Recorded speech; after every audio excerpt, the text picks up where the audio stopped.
Estamos na nossa quarta aula da nossa matéria de homilética, a arte de preparar sermões. E antes de iniciar a aula, eu quero falar com os irmãos o seguinte: foi combinado com o pastor presidente do nosso ministério, pastor Eduardo, cujo também é o presidente do curso IBAD aqui do Ministério Assembleia de Deus Filadélfia, juntamente com o pastor Valdir, que é o nosso primeiro monitor, e eu que sou o segundo. Parece que o evangelista Alex aí esteve presente no momento. Os irmãos, em vez de mandar o Zélio para mim, vai mandar direto para o pastor Valdir, porque eu acho que ficaria melhor para ele fazer o pedido de todos os livros, como ele já faz o pedido dos livros da turma de Milford e da turma de Framingham. Então, foi organizado para se centrar em um só lugar para entregar os livros. Eu vou colocar o número do pastor no, no nosso grupo. O evangelista Alex ficou incumbido de resolver com os irmãos de Canérica, de Hatfield e Naugatac, resolver a respeito de enviar o Zélio para o pastor Valdir e os demais irmãos daqui, como o nosso irmão Sérgio, o irmão Emerson, a irmã Graciandre e outros, pastor Douglas, que ainda não está presente, mas ele disse que estaria, poderão fazer direto para o pastor Valdir. Ô, Varão, na verdade ele falou comigo na festa lá e eu disse, olha, fala com o Kleber primeiro, para depois ele passar para mim, porque até então meu combinado é com o Kleber. É que eu vejo ele Sim, direto. pode Por isso fazer estava direto para ele. aguardando você falar, tá bom? Isso, para mim é melhor ainda. Para mim é melhor que ele faz todos os pedidos dos livros. Só uma dúvida. É para a gente mandar direto para o pastor Valdir ou o pastor Alex vai ficar responsável de pegar de todo mundo aqui e. Pode mandar direto para o pastor O Valdir. Alex O vai Alex já falar. está aqui, não está. Não, tá ok. E só mais uma dúvida. A partir de que data que tem que mandar o dinheiro? Você comentou alguma coisa da questão do A número de partir da aula? quarta aula. Tipo, toda quarta aula seria bom os irmãos enviar o dinheiro, porque aí dá tempo por exemplo, se os irmãos mandassem o dinheiro hoje, fazer o pedido, e se ele demorar uma semana, igual, por exemplo, teve um livro nosso aí que demorou, eu dei a primeira aula aqui com os irmãos aqui de Massachusetts, lá em Canérica chegou, mas nossos irmãos aqui ficou sem livro. Eles me enviaram uma mensagem, nunca aconteceu, mas pode acontecer. E chegou uma semana depois. Então, mesmo assim, para os irmãos ver, eu pedi o livro uma semana antes e ele chegou uma semana depois da nossa última aula. Então, nós temos essa organização dos irmãos trazer, como antigamente era presencial, os irmãos me entregavam na sala de aula, como faço com o pastor Valdir, que lá em Milford ainda é presencial. Aí ficaria, ele compraria os livros e enviaria. No caso aqui, eu sempre deixo na igreja do pastor GA, que é onde congrega nosso irmão Emerson, junto com o diácono Anderson e a irmã Graziande. Os três livros deles, eles pegam lá. E os demais, que são da nossa igreja, entregam na igreja mesmo. E o pastor Valdir, para evitar de pagar dois envios, porque ele pega os livros na casa dele e leva para Milford. Então, só teria um envio do livro dos irmãos de Naugatac. E já economizaria um envio para cá. Então, os irmãos, como o evangelista Alex falou, pode enviar direto para o pastor Valdir. Eu vou colocar o número dele no grupo e os irmãos façam direto. Lembrando que toda a nossa quarta aula, porque nós temos 5 aulas, que é o tempo de passar o livro. Sempre foi assim, a de Fremer e a de Milford passam em 4 aulas. Eu confesso, irmão, que eu luto para conseguir passar em 5 aulas o livro. E eles passam lá em 4 aulas, mas toda a quarta aula do nosso curso aqui seria bom os irmãos fazer o Zelle. Então, eu vou mandar, depois da aula, o número do pastor Valdir e os irmãos podem fazer direto para ele. Amém? Alguém, alguma pergunta, alguma coisa? Não? Então, vamos iniciar a nossa aula. Irmãos, nós estamos na página de número 125, o capítulo 2 da nossa terceira unidade. Então, nós estamos falando a respeito de homilética, já abordamos alguns assuntos, questões éticas, em questões que, como eu falei com os irmãos, que seria bom evitar de fazer, mas nada disso faria com que o pregador fosse uma pessoa menosprezada por alguém. Como eu falei, a questão da voz, a questão de mão no bolso, é o estilo de roupa. Eu acho que cada pessoa, como eu falei, veste como quer. E, e se nós formos à igreja para adorar o Senhor, nós não vamos preocupar com a pessoa está vestida, o corte de cabelo e coisas semelhantes. Por exemplo, agora eu estou com cabelo grande e eu não tive tempo de cortar. Então, nós não prestamos atenção nisso. Vamos à igreja a servir ao Senhor e prestar-lhe um culto. É claro que tem vezes que alguma coisa pode tentar desviar a nossa atenção, mas somos servos do Senhor e não vamos deixar ser dominado pelo espírito de crítica e criticar alguém porque fala errado ou coisa semelhante. Como eu disse aos irmãos, nós tivemos a oportunidade de frequentar uma escola e eu, particularmente, tive a oportunidade de frequentar a escola até formar e poderia ter estudado mais, que até então meu pai falou que enquanto eu quisesse estudar, ele pagava. E não estudei mais por preguiça mesmo. Mas eu vi que eu tinha amigos com muita dificuldade para estudar, como eu sei de pessoas que tiveram antes de mim dificuldade de escola, por questões financeiras e por muitas outras coisas. Então, nós não podemos ter esse senso de crítica com isso. Agora, como estudantes de teologia, aí sim nós temos a obrigação de preocupar em apresentar o nosso sermão da melhor maneira. E concernente, mesmo vamos supor que alguém estudou até a quinta série, alguma coisa, mas você tem leitura, você, pegando o hábito de leitura, você vai melhorar o seu vocabulário, lendo a Bíblia, principalmente. A Bíblia ela é muito rica dentro da sua linguagem, ela tem até uma linguagem. Hoje nós temos Bíblia com várias linguagens, mas quando nós pegamos a Bíblia de João Ferreira de Almeida, ela tem uma linguagem bem rebuscada, uma linguagem, porque ele era um cara muito erudito. Então, ele traduziu a Bíblia na época que a erudição era muito comum no seu período, por volta do século XVII. Ele, na verdade, a dele é século XVIII. Então, a questão de escolaridade, das pessoas falarem bem, principalmente quem eram padres e coisas semelhantes, esse é uma linguagem muito boa. Então, ele traduziu a Bíblia dentro de um padrão de cultura da época. E a nossa Bíblia já passou por algumas revisões, tentando trazer para nós o melhor possível dentro do nosso português falado no Brasil. E, mesmo assim, a Bíblia continua sendo um livro com uma linguagem muito boa. E com esses tipos de leitura de livros, e principalmente da Bíblia, o nosso português vai melhorando. Então, irmãos, aqui nessa unidade, nós vamos falar de uma coisa que é muito importante, que é superando o medo. Ele vai mostrar aqui que o medo é um mecanismo que faz da estrutura biológica, que faz parte da estrutura biológica do ser humano. Essa é uma verdade. Todas as vezes que você olhar uma coisa, medo ele é um mecanismo de defesa, tanto de animais como o nosso. De animais ainda são maiores do que o nosso. Qualquer animal que ataca alguém, ele ataca por medo. Mas o medo é algo que está em nós. E medo não é ausência de fé. Antes que alguém pense, medo não é ausência de fé. Se você olhar uma coisa, Josafá diz a Bíblia que 5 nações confederadas, melhor, 3 nações confederadas foram contra Josafá, e diz a Bíblia que Josafá, ainda fala assim, Josafá teve medo, mas mesmo assim ele foi, porque ele consultou o Senhor, e o Senhor disse, você não há de pelejar.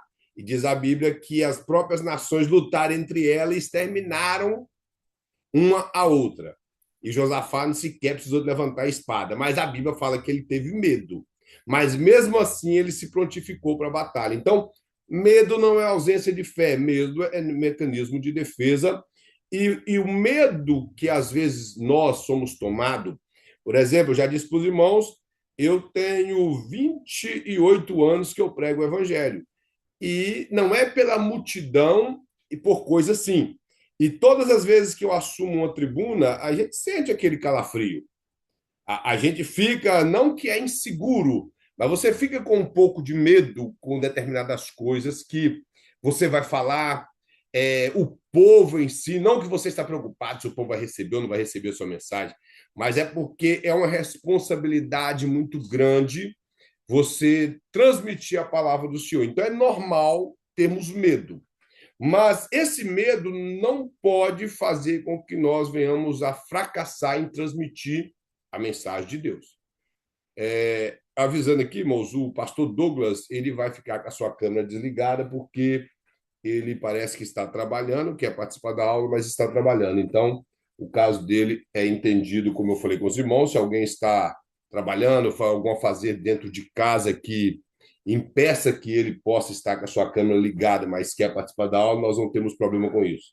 Mas os irmãos que estão aí sentadinho, bonitinho, pode ficar com a câmera ligada sem problema.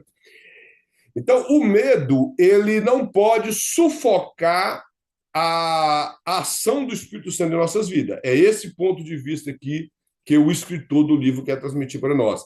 É normal sentirmos medo, mas esse medo não pode atrapalhar de maneira alguma que nós ficamos inseguros no púlpito para transmitir a palavra do Senhor. Ele vai falar aqui, ó, o que é o medo?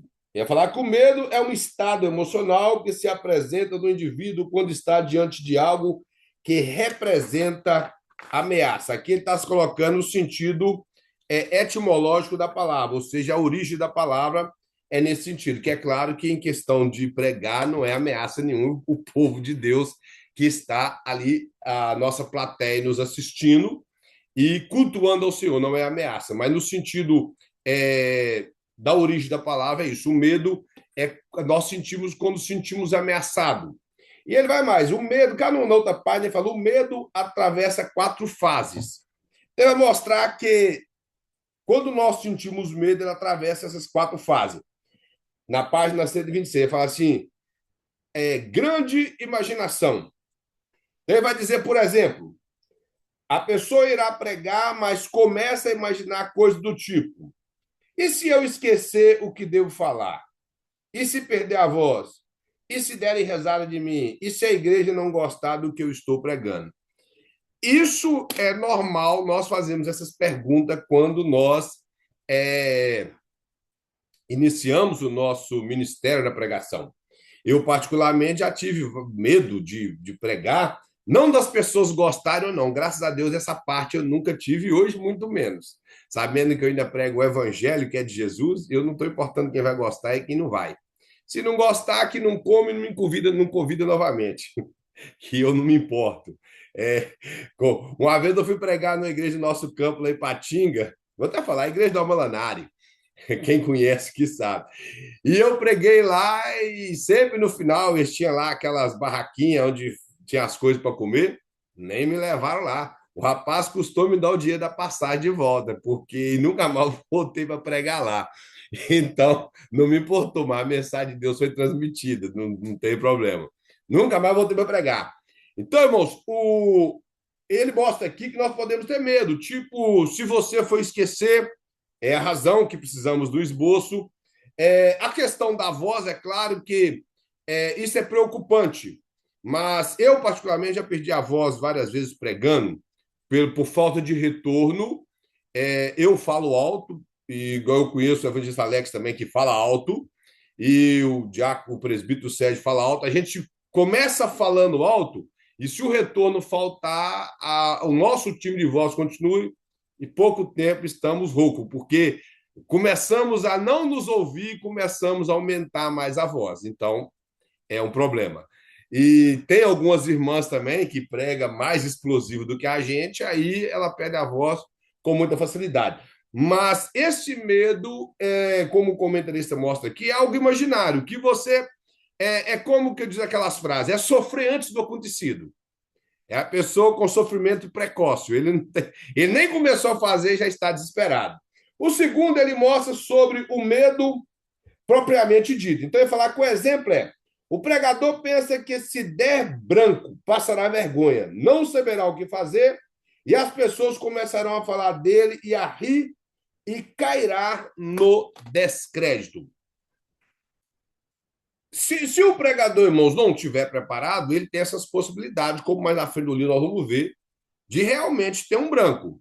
E por isso que a pregação dentro de um esboço, ela facilita isso. E principalmente quando o pregador fica na mensagem que ele pregou. Porque tem pregador que, mais na frente nós vamos ver a questão do sermão, que ele faz uma salada tão grande que depois ele não sabe nem como ele começou, de onde ele começou e o que ele estava falando.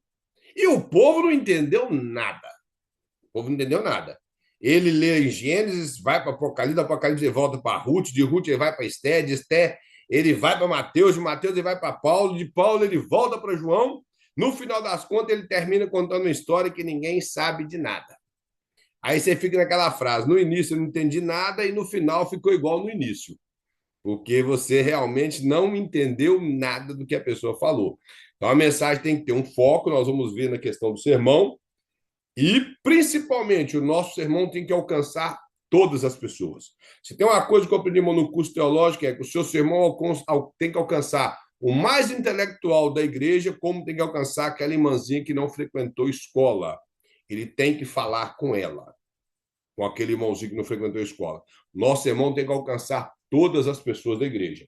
Então, essa questão do esquecimento, se a pessoa não fizer um esboço, ele pode ter esse problema. E principalmente se ele não quis aprender realmente a pregar.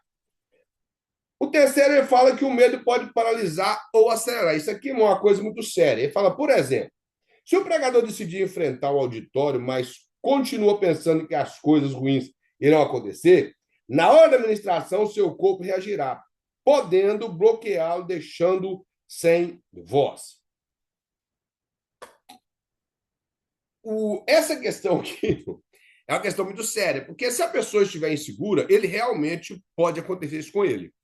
Ele pode começar a pregar, acontecer o que o comentarista falou nos pontos acima, esquecer das coisas.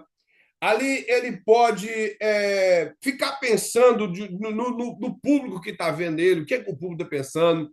Por exemplo, nós que somos pregadores, nós olhamos para várias pessoas da igreja. E você depara com pessoas com cara fechada, com pessoas sorrindo, com pessoas olhando para você. Mas nem sempre aquela pessoa que está de cara fechada quer dizer que ele não está gostando da sua mensagem. Simplesmente ele está analisando o que você está falando. E aquela pessoa que está sorrindo não quer dizer que ele está gostando também da sua mensagem. Às vezes está sorrindo porque lembrou de alguma coisa, que as pessoas dentro da igreja hoje em dia parecem girafa, o corpo está aqui, mas a cabeça está lá longe. Eles não estão. Eu até falei isso quarta-feira na nossa escola bíblica, que nós temos uma facilidade muito grande de sair do culto. Nós estamos na igreja de corpo, e nossa mente vai para tanto lugar, para o trabalho, para o livro que leu, para o problema com o filho, lá para o Brasil. Então, nós temos que focar. E às vezes você vai deparar com pessoas assim que você está pregando e ela não está nem prestando atenção na sua mensagem. E tem aquelas pessoas que, às vezes, na igreja está ali de olho fechado, está ouvindo o que você está falando, está analisando e está alimentando aquilo que você falou. Mas a pessoa, irmão, que vai pregar, ele tem que ter essa segurança. Primeiro, de que ele é um profeta e uma profetisa de Deus, que ele está anunciando a palavra de Deus e ele preparou antes. Uma das coisas que eu já vi acontecer é quando o pregador se perde, ele começa a chorar. Ele cai em choro, para comover a igreja. Eu não sei se o choro é para comover ou é de medo, ou começa a rir. Eu já vi pregador que começou a rir no púlpito, parecendo a unção do riso do Kenneth Hagin, e começou a rir e não parou mais. E passou o microfone para a liderança porque ele desesperou no riso. Mas é porque ele ficou perdido. E sem contar aqueles que se perdem e começam a falar em línguas estranhas. Uma língua muito estranha mesmo. Começa a falar e dá glória a Deus e fala mistério e acabou a pregação.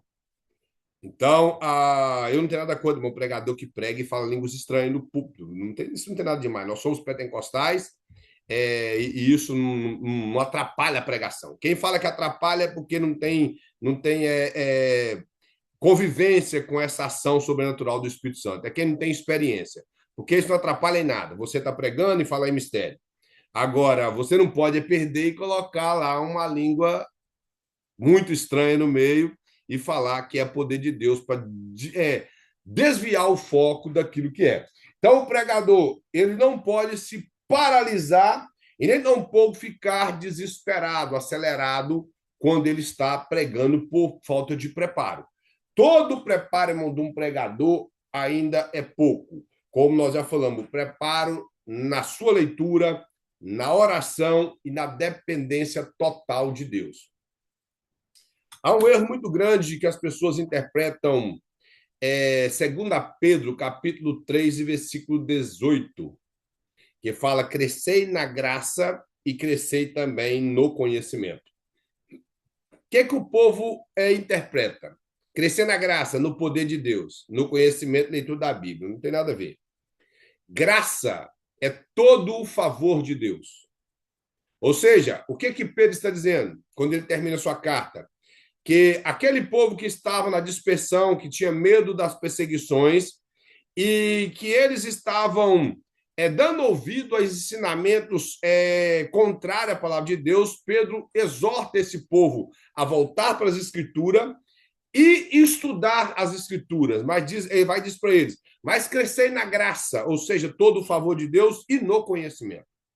Graça não é símbolo de presença espiritual, de manifestação espiritual. Graça a palavra em si traduz como todo o favor de Deus. O que quer dizer? Quando você vai pregar, mesmo que você conheça bastante a Bíblia, o seu sermão está bem organizado, você já tem confirmação de Deus, mas não esqueça que você está na dependência de Deus. Todo o favor de Deus tem que estar na sua vida. Então, você se entregou para Deus dirigir sua vida, preparou o seu sermão, tudo vai dar certo. Não tem como dar errado. Tudo vai dar certo. Ele fala, minha primeira lembrança. O que ele quer mostrar aqui, irmãos, ele fala uma coisa interessante aqui. Ó. Ele fala que a memória encarregará de buscar essas primeiras lembranças, causando na pessoa aceleração ou freio. Mais embaixo ele fala assim, ó, especialmente o iniciante que tem acentuado potencial para tornar-se um exímio expositor da palavra, mas que por medo ou timidez retrai a ponto de barrar um ministério que poderia alcançar longo alcance. Ele foi redundante aqui. Se não for sucumbido pelo medo. O que ele quer mostrar é o seguinte, que você que está aqui estudando, eu creio que você tem um chamado. E se você tem um chamado, seja na área do ensino, na área de ministrar a palavra pregando, você não pode deixar com que, se você passou alguma coisa, tanto para pregar como para dar estudo em um período da sua vida, e você vai fazer de novo, você não pode deixar com que aquelas lembranças venham ofuscar aquilo que Deus tem na sua vida. Por exemplo, às vezes você pregou e você preparou uma mensagem que no seu sermão dava para falar meia hora, e com 10 minutos você acabou com ela. Aí, irmãos, presta atenção. Terminou com 10 minutos? Agradece a oportunidade, entrega o pastor. Não tem problema isso. Isso não tem problema. O pastor é homem de Deus, ele vai entender que o que Deus quis falar foi em 10 minutos. E fim de conversa, através da sua vida. E outra coisa, deixa eu explicar algo, irmão. Ministério, ele se desenvolve. Dom espiritual é perfeito, da maneira que ele vem. Os dons espirituais são o quê? Manifestações do Espírito Santo, dada em um momento útil. O apóstolo Paulo fala em 1 Coríntios 12 que os dons é dado naquilo que é útil. E ele fala, e a manifestação do Espírito, ou seja, o dom da profecia, o dom de milagre, de operações de maravilhas, o dom de curas, dom de interpretar a língua, de falar em línguas, da palavra da ciência, da palavra do conhecimento, são manifestações esporádicas. Ele manifesta hoje, pode manifestar daqui uma semana, ou pode não manifestar na sua vida mais. Mas ele vem perfeito. Você não tem como entregar uma profecia errada. Você não tem como, se é do Espírito Santo. Você não tem como falar em variedade de língua errado. Está entendendo? Interpretação errada, porque os dons são perfeitos. Mas o ministério, você aperfeiçoa.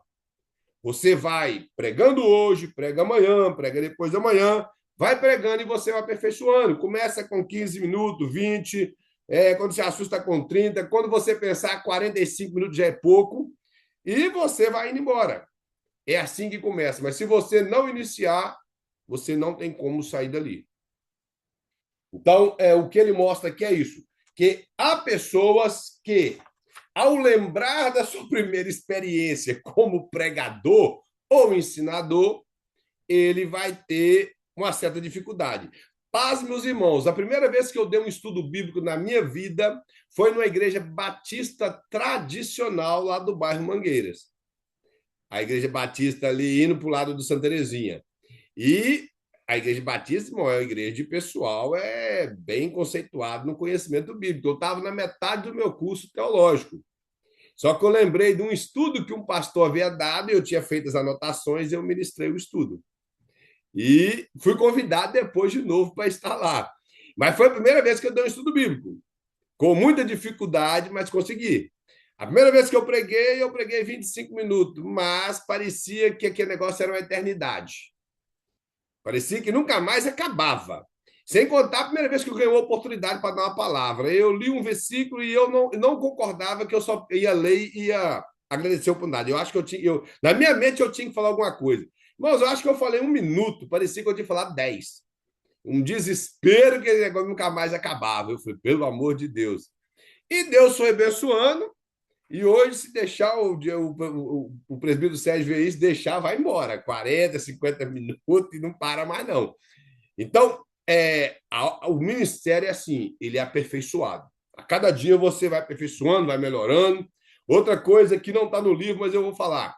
Não há problema você pregar a mesma mensagem 2, 3 vezes e ela sair melhor na última vez, porque a mensagem é de Deus, não é sua. Foi o Espírito Santo que te iluminou, só que você tem que buscar de Deus. Não é que você pregou uma mensagem hoje na igreja de Naugataque e Deus operou que você vai pregar em rádio vai dar certo, não.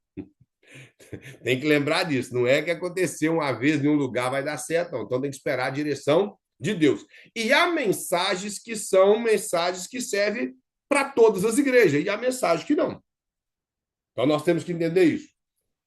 Na página 129, irmãos, vamos pular aqui. Sim, aqui o que o comentarista está falando aqui, assim, mais aqui, assim, ele está dando um gráfico.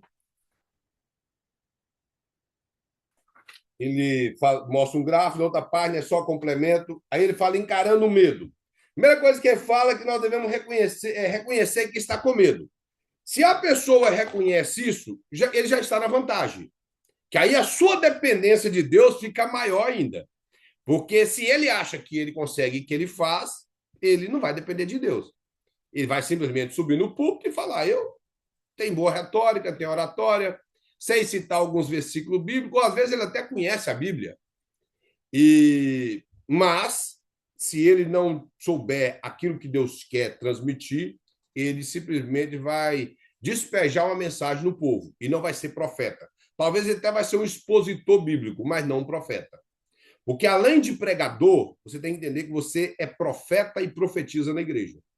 Está entendendo? Porque o profeta, deixa eu explicar uma coisa aqui, por que eu estou falando profeta? Porque há o ministério de apóstolo, em Efésios 4:11. Apóstolos, profetas, evangelistas, pastores e mestres. Isso são ministérios. A Assembleia de Deus, da qual nós fazemos parte, e a Igreja Batista e Presbiteriana, adota o pastor e o evangelista como cargo. Mas isso são ministério. Cargo, eles adotaram. Porque os cargos no período bíblico era presbíteros e diáconos, e alguns tinham o título de bispo, que a palavra bispo e presbítero é a mesma. Só que a palavra presbítero no grego é presbiteroi, e a palavra bispo no grego é episcopo. A palavra presbítero é utilizada no livro de Atos e outras cartas para referir a maturidade da pessoa. Por isso que a palavra presbítero é utilizada no sentido de ancião. Ancião não tem a ver com velho, tem a ver com maturidade. E a palavra bispo, episcopo, tem a ver com supervisor. Tanto quem supervisiona campo, como quem supervisiona alma. Então, esses eram os cargos da igreja. Os ministérios eram apóstolos, profetas, evangelistas, pastores e mestres. A igreja batista, na verdade, a presbiteriana, que começou, pós o período puritano, a adotar o pastorado evangelista como cargo. E a Assembleia de Deus, por ser fundada por homem batista, que foi no caso de Gunaving e Daniel Berger, também adotou o pastor como cargo. O Gunaving já era pastor quando chegou no Brasil. Mas o ministério de profeta, o que é um profeta? Um profeta é quem denuncia pecados pela palavra. Isso é o profeta. O evangelista é quem ganha almas pela palavra. E o pastor é quem cuida de almas pela palavra. O apóstolo é quem abre igrejas através da palavra e o mestre é quem expõe a palavra. Então, tudo gira em torno da palavra. Então, o profeta, além de pregador, como você pode ser um evangelista como pregador, você também tem que ser profeta. Está entendendo? O profeta é quem expõe a Bíblia denunciando o erro. E denunciar o erro, quando eu digo assim, é pregar com sabedoria. Né? Ficar aí, igual esse pessoal falando de sombraceira, de saia conculta, de quem vai na academia e quem não vai, não. É pregar a Bíblia, falar de pecado como falta de amor, falta de perdão, pecado da língua, pessoas suvinas, que mão de vaca, que não gostam de ajudar na igreja porque é avarento. É isso que é pregar contra o pecado. Esse tipo de coisa. Mostrar que o povo deve aprender a perdoar, que deve aprender a amar, principalmente o reino de Deus, ter compromisso com as coisas de Deus. E a casa do Senhor é obrigação do crente. Então, é esse tipo de coisa que é denunciar pecado. E não ficar falando de coisas que é obrigação da liderança da igreja, principalmente o pastor local, falar. Tem coisas que cabe somente o pastor local falar e não o pregador itinerante. Então, o comentarista vai mostrar aqui o seguinte, que nós reconhecemos o nosso medo. Ele fala, reconhecer o medo é o passo inicial para enfrentá-lo. Ou seja, se você sabe que você tem medo, você vai buscar recursos para conseguir vencer isso. Mas se a pessoa não quer aceitar que ele tem medo, o comentarista mostra aqui, ó, negar o sentimento é contribuir para que ele fortaleça e te paralise. Ou seja, se você não quer aceitar que você tem medo, às vezes, de falar em público, você sempre vai subir na tribuna para falar e vai ficar paralisado. Então, você primeiro tem que reconhecer para buscar métodos para vencer o medo. Segunda coisa que ele fala, trabalhe a sua mente com pensamentos de ação, ou seja, prepara a sua mente para responder perguntas sobre coisas que, de repente, em situação poderão acontecer. Ele vai e coloca aqui, o que de pior pode acontecer se eu pegar um microfone para ministrar e der um branco à minha memória? O que de pior pode acontecer se eu gaguejar? Então, ou seja, essa resposta aqui é para você mesmo. Você tem que ter respostas para isso. Então, o comentarista mostra isso aqui, que você tem que trabalhar o seu pensamento para que, se caso isso acontecer, você está preparado. Você está preparado? Assim, bom, até hoje, de vez em quando eu gaguejo, eu falo alguma coisa e gaguejo. Então, isso acontece com o pregador que prega toda a vida, aqueles que nasceu pregando e tem 20, 30 anos, 40 anos que prega, pode acontecer isso com ele. Só que ele está tão acostumado já com o público e sabe que isso acontece, que ele nem preocupa. Nem preocupa, isso passa despercebido e o povão abre o coração e Deus vai trabalhando. Então, só que o iniciante pode ficar preocupado com isso. Outra coisa que ele mostra aqui é acredite no seu potencial. Esse acreditar no potencial aqui, irmão, não tem a ver com ser arrogante. Tá entendendo? Eu sempre costumo dizer, eu fico entristecido com pessoas que, quando você fala alguma coisa para ele com falsa humildade fala que não é. Por exemplo, às vezes o irmão canta ou toca bem, aí você fala assim, não, irmão, você canta bem, sua voz é muito... Aí eu arranho. Na verdade, lá no coração está assim, eu canto mesmo. Eu sou bom no negócio. Então, isso é falsa humildade e a Bíblia condena isso. Pregação, não, irmão, que mensagem boa. Amém, irmão, que Deus continue abençoando nossas vidas e falando conosco mais e mais. Aí eu, que pregação boa, mas nada. Estou iniciando aí, isso aí foi pouco. E começamos com falsa humildade. Então, temos que reconhecer primeiro, porque é o Espírito Santo que mora em você. E lembrando, o ministério não é seu, é de Deus. A Bíblia fala em Romanos 12 também, mas é de Cristo. Em Romanos 12, em 1 Coríntios 12, que Jesus é quem distribui os ministérios. Então, se você tem um ministério da palavra, lembre que foi Jesus que te deu. Isso não é ser arrogante, você reconhecer o seu potencial. Você tem que entender isso. Que arrogância não está em palavras e nem tampouco em você reconhecer o que Jesus é em você. Arrogância é quando você vive independente de Deus. É você subir em uma tribuna confiando no seu conhecimento, na sua retórica, na sua oratória. Confiando que o público já está acostumado com você. Isso é arrogância.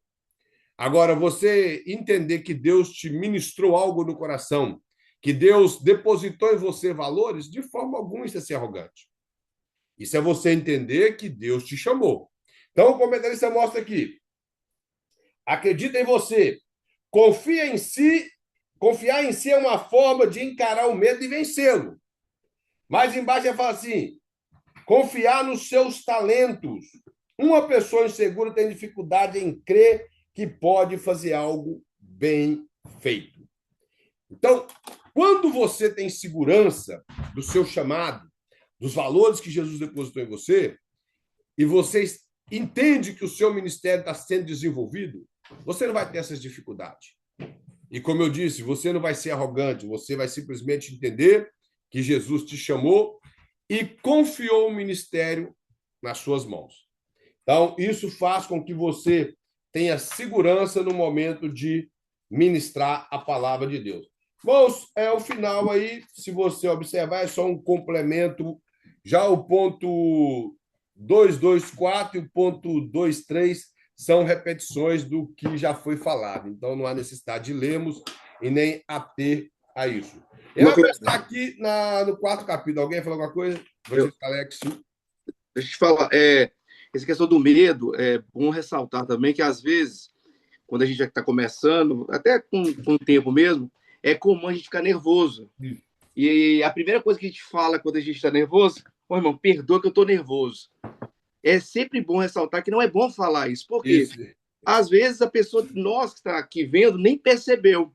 Mas quando o pregador fala assim, eu estou nervoso, aí o foco da igreja tira da mensagem, passa no pregador, né, para ver mesmo se ele está nervoso. Mesmo quando a gente está nervoso, porque eu também fico nervoso.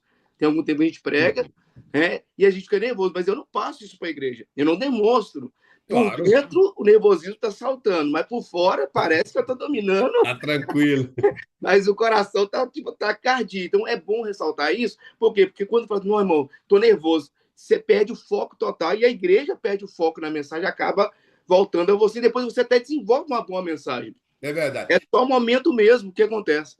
Apesar que tem muitas pessoas que falam isso também só para preencher espaço. Toda igreja que vai fala que ele está nervoso, porque a mensagem é um mistério e começa a fazer aquele teatrinho em cima do púlpito da igreja. E o evangelho falou, realmente, isso é o corretíssimo. Nós temos que evitar essas frases.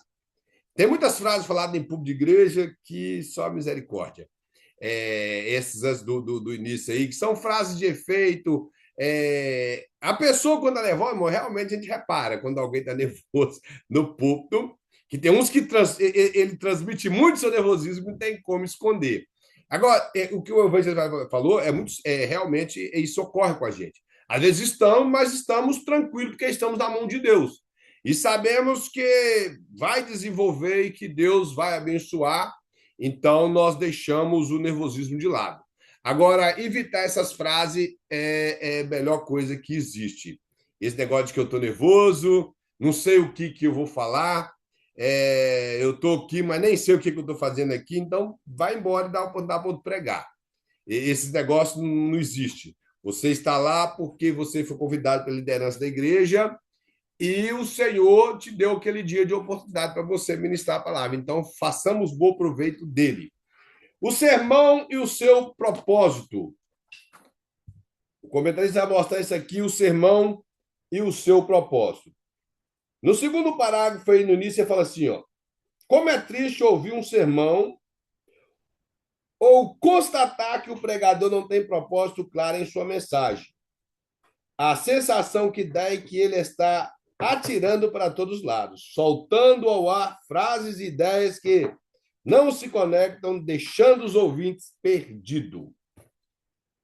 O que ele quer mostrar aqui é o seguinte, se a pessoa não, primeiro, é claro, tudo é dependência de Deus, como eu falei. Deus ministrou no seu coração. Quando Deus ministra a mensagem, ele ministra um propósito também. E esse propósito da mensagem tem que alcançar um objetivo. E o Espírito Santo, quando te iluminou dentro de uma passagem bíblica para que você ministrasse aquela palavra, ele também tem um propósito. E você vai entender esse propósito e vai estar seguro e transmitir para a igreja a sua segurança e o propósito relacionado à sua mensagem.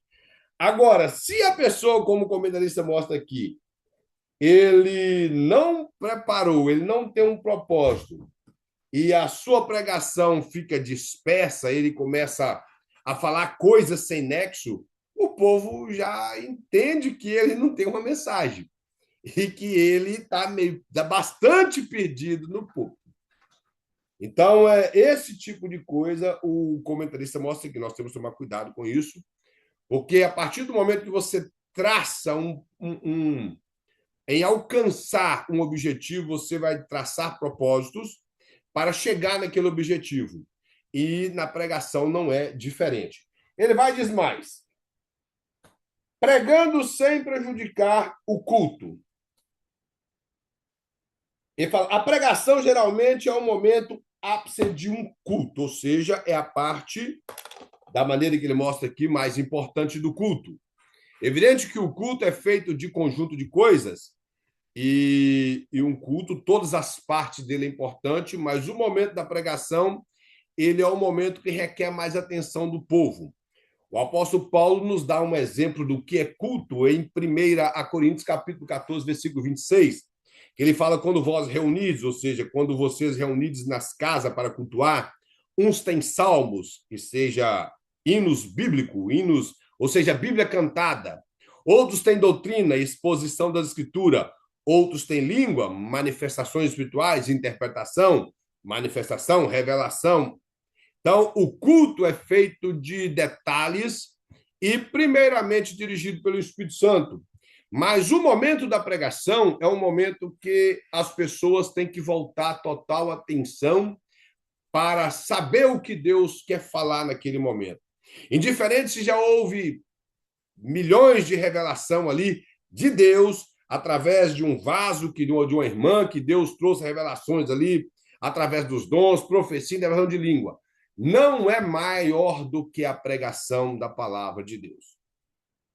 A palavra de Deus, ela está acima de todas as manifestações espirituais da igreja. Eu entendo que hoje em dia isso é difícil. O povão gosta desses negócios aí. É mesmo que não é Deus que fala, as pessoas tá parecendo o Chico Xavier, coloca a mão assim e começa a falar que está vendo, o pessoal não quer nem saber o que ele está vendo. Estão gostando e estão dando ouvido. E se isso, por exemplo, como pastor local aqui que nós temos é só o evangelista Alex, aí eles falam assim, é aquele irmão que é bom, o evangelista Alex, na igreja dele só prega a Bíblia. Lá não tem esses mantos aí de revelação por nome, por CPF e essas coisas.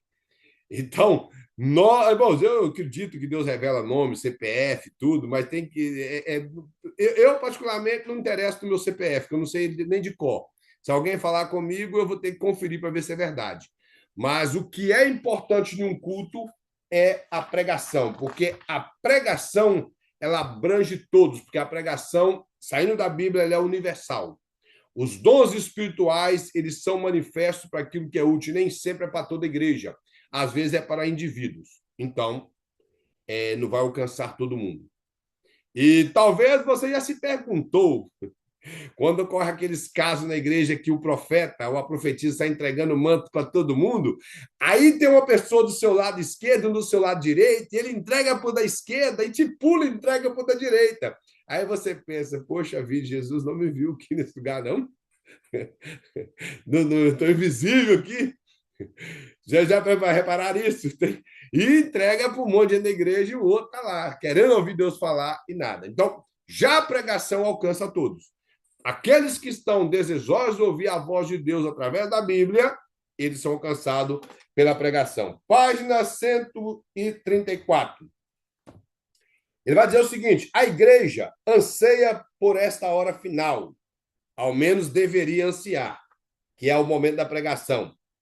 Crer que Deus falará de forma pontual através da sua palavra. Que privilégio poder ouvir a voz do Senhor, seja para corrigir seus filhos, consolá-los, edificá-los, animá-los para enfrentamento desta vida.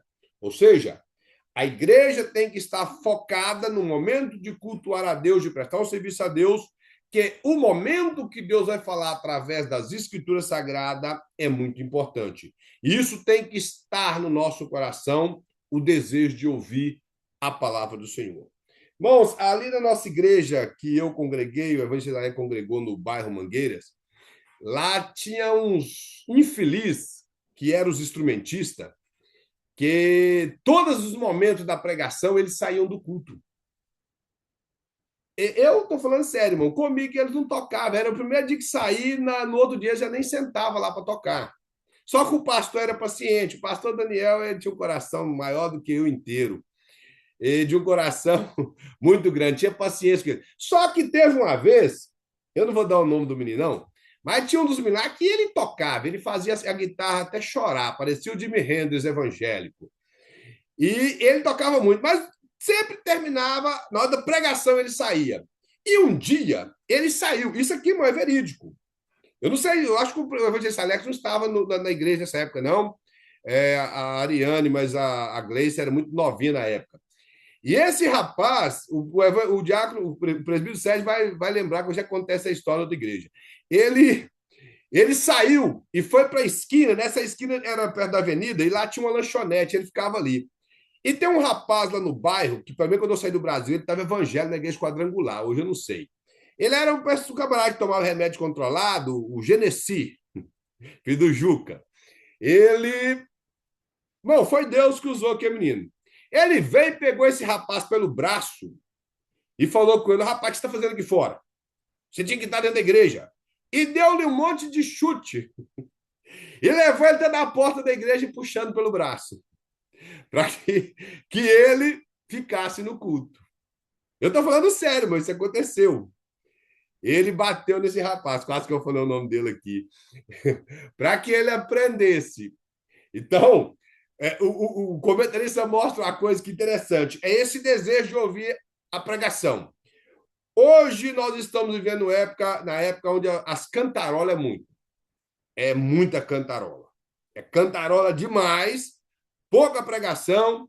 O povão gosta daquelas cantarolas, fumaça, luzinha apagada, esse tipo de coisa, dancinha. Mas na hora da pregação, eles dormem, outros saem da igreja, principalmente essas igrejas neopentecostais, que é tudo escuro. Aí ele coloca a cabeça para trás e ele apaga. Só acorda na hora do amém. Ainda bem que a nossa igreja fica a luz acesa.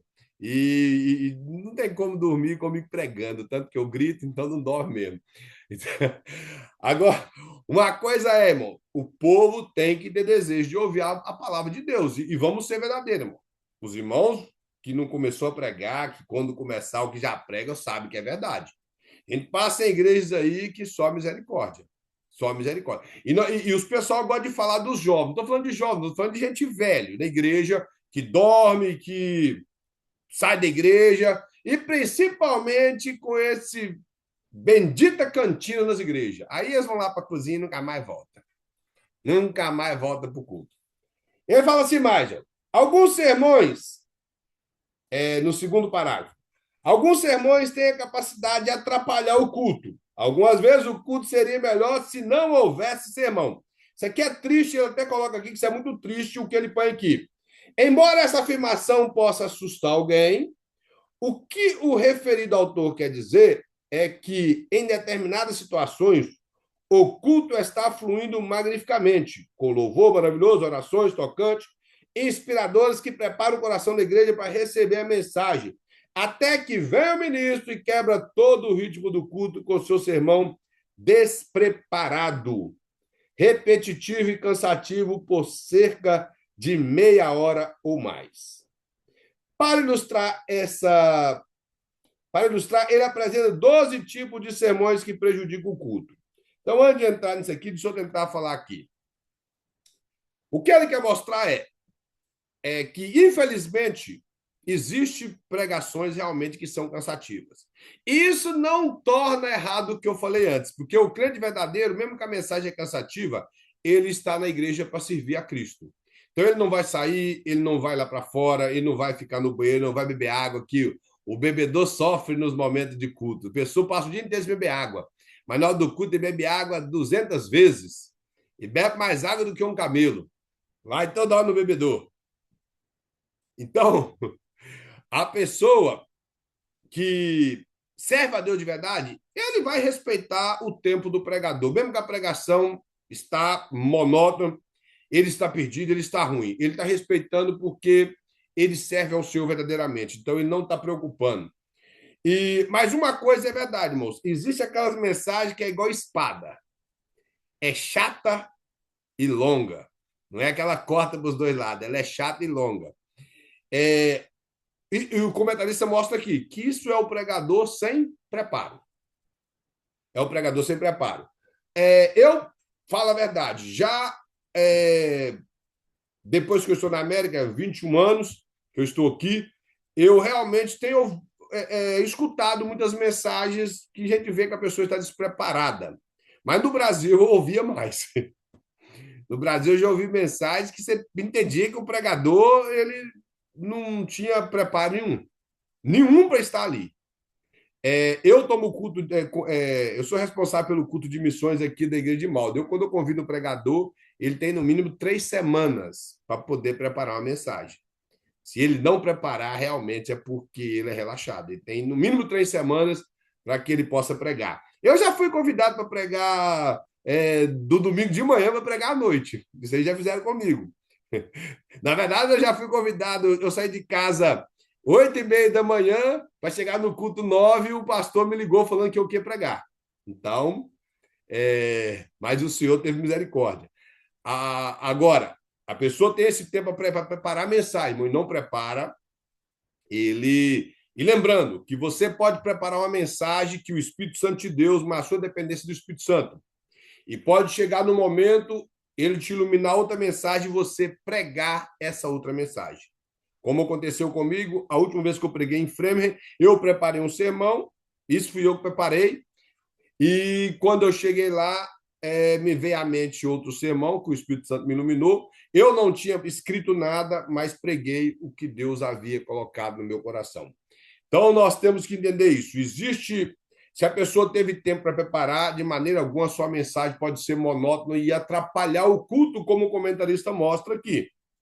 Que tudo está fluindo. Irmão, não tem coisa melhor do que quando o pregador está ali e o culto vai caminhando bem, principalmente na hora do louvor. O pregador pega tudo muito macio, a graminha está molhadinha, tá tudo bem para ele chegar e só semear na semente. Não tem... O difícil é quando o pregador está ali com aquele culto pesado, aqueles louvor que chega ali no teto e baixa e tenta subir e cai. Aí, quando o pregador vai pegar, ele sofre um pouco, parece que ele está ministrando na pedreira. Mas, quando o culto está tudo bom, o pregador, se ele estiver preparado, ele navega no oceano do Espírito, então ele não se preocupar com isso, não. E é isso que o comentarista está mostrando aqui. Ele vai mostrar alguns tipos de sermão aqui, irmãos, que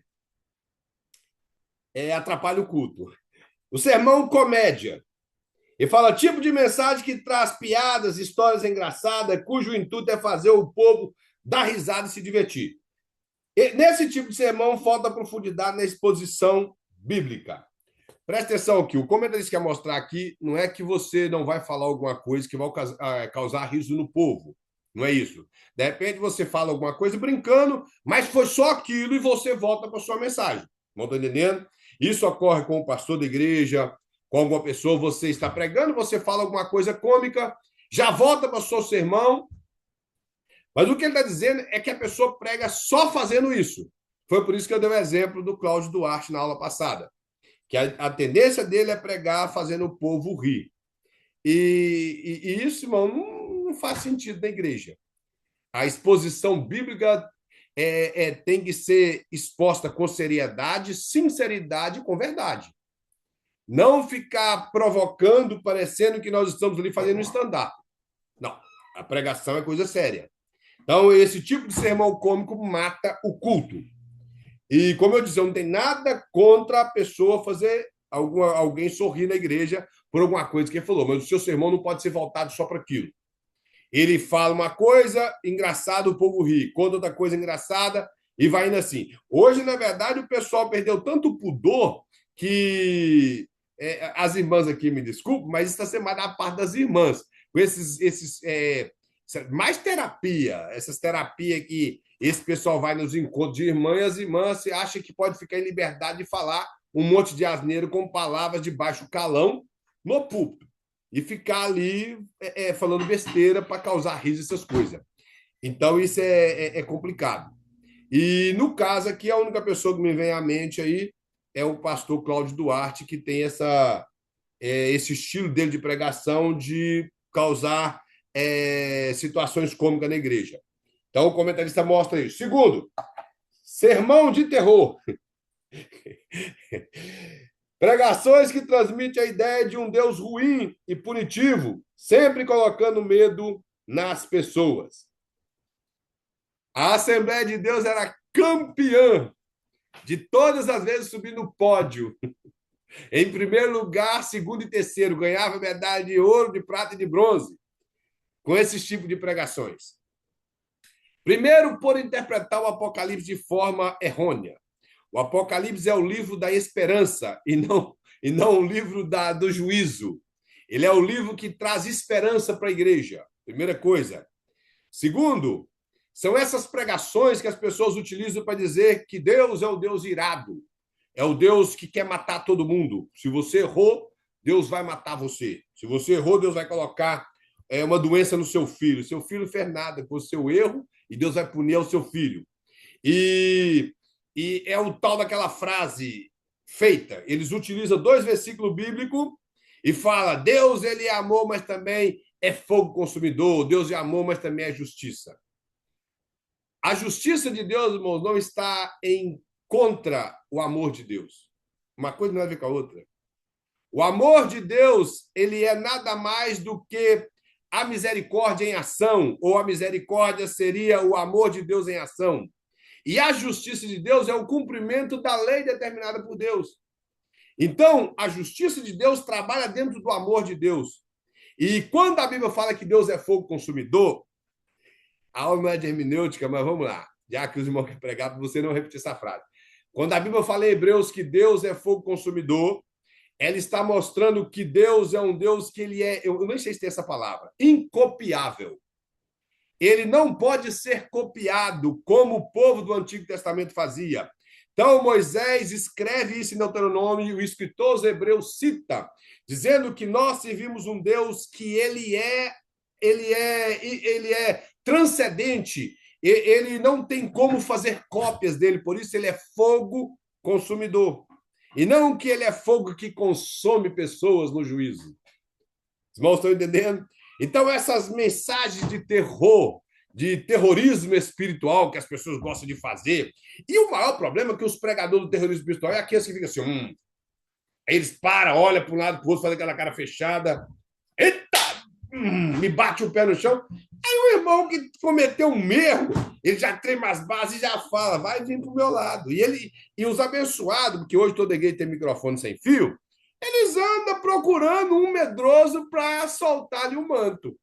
E um manto de correção ainda. Então, nós temos que tomar muito cuidado com isso. Não estou dizendo que você não vai pregar que Deus, a pessoa que vira as costas para Deus, a moradia dele no lago de fogo. Não estou dizendo isso. Não estou dizendo que o Apocalipse ele não retrata da perdição dos ímpios. Não estou falando disso. Mas o que eu estou dizendo é que o Evangelho ele é a verdade de Deus que transmite a salvação para as pessoas que querem estar debaixo da graça. E a punição para aqueles que até no fim dos tempos rejeitam a graça. É isso que é. Exemplo, é você pegar os 2 ladrões da cruz e ver que um reconhece o seu estado de miséria, o seu estado de crítica e confessa Cristo na cruz, enquanto o outro, ele nem sequer reconhece o seu estado, ele só queria sair da cruz a ponto que ele diz, se tu és realmente o Filho de Deus, arranca nós da cruz aqui, ué. E nós vamos sair todo mundo da cruz, vai ter todo mundo feliz. Porém, ele ia continuar roubando. Então, é esse tipo de coisa. O evangelho é o evangelho que transforma a vida. E nós temos que pregar isso, não fazer essas mensagens terroristas para apavorar pessoas na igreja. E, por exemplo, talvez você vai falar, mas e o sermão de Jonathan Eduardo, Pecadores na Mão do Deus Irado? Ele não é um sermão de terrorismo, não, irmãos. Se você pegar na internet e você pode ler, ele é um sermão que apresenta Cristo como Salvador e pessoas que viraram as costas para Cristo, que essas pessoas, sim, elas serão punidas em um fogo eterno por rejeitar a Cristo. E pessoas que estão na igreja nominalmente também sofrerão na perdição eterna. Esse é o sermão. E não é isso que estamos dizendo que não pode ser pregado, mas são esses sermões sem fundamentos bíblicos, onde as pessoas simplesmente querem acusar e querem fazer esse terrorismo. Como eu falei, dá tapa na mão, andar olhando para o povo e causar medo no pessoal da igreja. Não é esse o interesse do pregador. Aí ele até fala assim, ó, cá no final, Deus espera de nós uma vida de lealdade por amor a Cristo, e não o medo do castigo eterno. Servimos a Cristo ou a Deus porque nós temos que amá-lo, e não por medo de estar na perdição eterna. Nós temos que ter isso em mente, que eu sirvo a Deus porque eu amo, e não porque eu tenho medo de Deus. Porque temor a Deus não é ter medo. Temor a Deus é ter reverência à sua santidade e ao seu eterno nome. Isso é temor a Deus. É lhe dirigir louvores com reverência, com temor. Ele fala mais do sermão drama. Conta história dramática para provocar emoções e sentimentos nos ouvintes, manipulando. Não tem nada pior do que um pregador manipulador que faz do povo massa de manobra. E hoje, 90% dos nossos pregadores assembleianos são manipuladores. Falo sem ter medo de errar. Não vou dar nomes aqui para evitar coisas, mas são manipuladores, emocionalistas, contam mentira no púlpito, principalmente para levar o povo a ofertar no seu monastério. Principalmente para isso. Então, temos que tomar cuidado com isso. E sendo pregadores, vocês não devem fazer isso, ficar contando história, inventando história e tentar causar um drama na igreja, levando o povo a um suposto movimento pentecostal que não passa de dentro da igreja. Eu já disse, o Pentecoste que fica preso dentro das portas da igreja não é Pentecoste. É só ler Atos. Todo crente pentecostal tinha que ler Atos. Que os crentes reformados, eles lêem Atos e entendem que a igreja não pode ficar dentro das quatro paredes. E nós, pentecostais, que gostamos muito de citar Atos 2, mas só vai de Atos 2 até o versículo 4. O restante das pessoas não entende, que é o trabalho comunitário, que é a igreja ir para fora das portas das quatro paredes, que é a igreja ser unida, que é a igreja cuidar das viúvas e dos pobres, que é a igreja romper barreiras. Então, esse drama causado com esses pregadores, irmão, não faz diferença para mim. Eu estou sendo verdadeiro com os irmãos. Lembra disso. Como pregador, prega a Bíblia. A Bíblia vai incumbir de falar o coração do pecador e ele vai se derreter na presença do Senhor. Aquele que está com a vida empenada na igreja vai se endireitar. Aquele que já está servindo a Deus vai se alegrar e Deus vai renovar o povo, vai batizar com o Espírito Santo e vai mover. Não há necessidade de ficar causando emocionalismo dentro da igreja. Ele fala o sermão reality show. Ele vai mostrar aqui, ó, que alguns pregadores acabam tornando a mensagem um espaço de apresentações destas situações. E isso não é mentira, irmãos. Acaba sendo dessa forma que o comentarista está falando aqui. Eles acabam fazendo das suas pregações ou da igreja no momento que ele assuma a tribuna como um reality show, ao invés de pregar a palavra de Deus. Ele vai sermão virtual, improvisado. Ele vai dizer que o sermão virtual são os improvisados, sem uma linha de pensamento, que mais parece um amontoado de frases e ideias sem conexão, umas com as outras. A pessoa sem preparo, a primeira coisa que ele faz é o improviso. Irmãos, não existe improviso com as coisas de Deus. Primeiro, se Deus te deu um ministério, cuida dele. Segundo, tudo para Deus tem que ser perfeito. O comentarista citou aqui a respeito dos talentos, a parábola dos talentos, e não dos 10 talentos, a parábola dos talentos. Porque a parábola dos 10 talentos é errada. Aquele título lá em cima lá foi colocado por acadêmicos e colocaram errado. A parábola é dos talentos, porque um a um deu 5, a outro deu 2 e a outro deu 1, então dá 8, e não 10. Então, os números são 8. As parábolas dos talentos, diz a Bíblia, que é dada a cada um conforme a sua capacidade. Então, se Deus confiou a você algo, ele te deu condições para isso. Ele sabe que você tem capacidade para aquilo.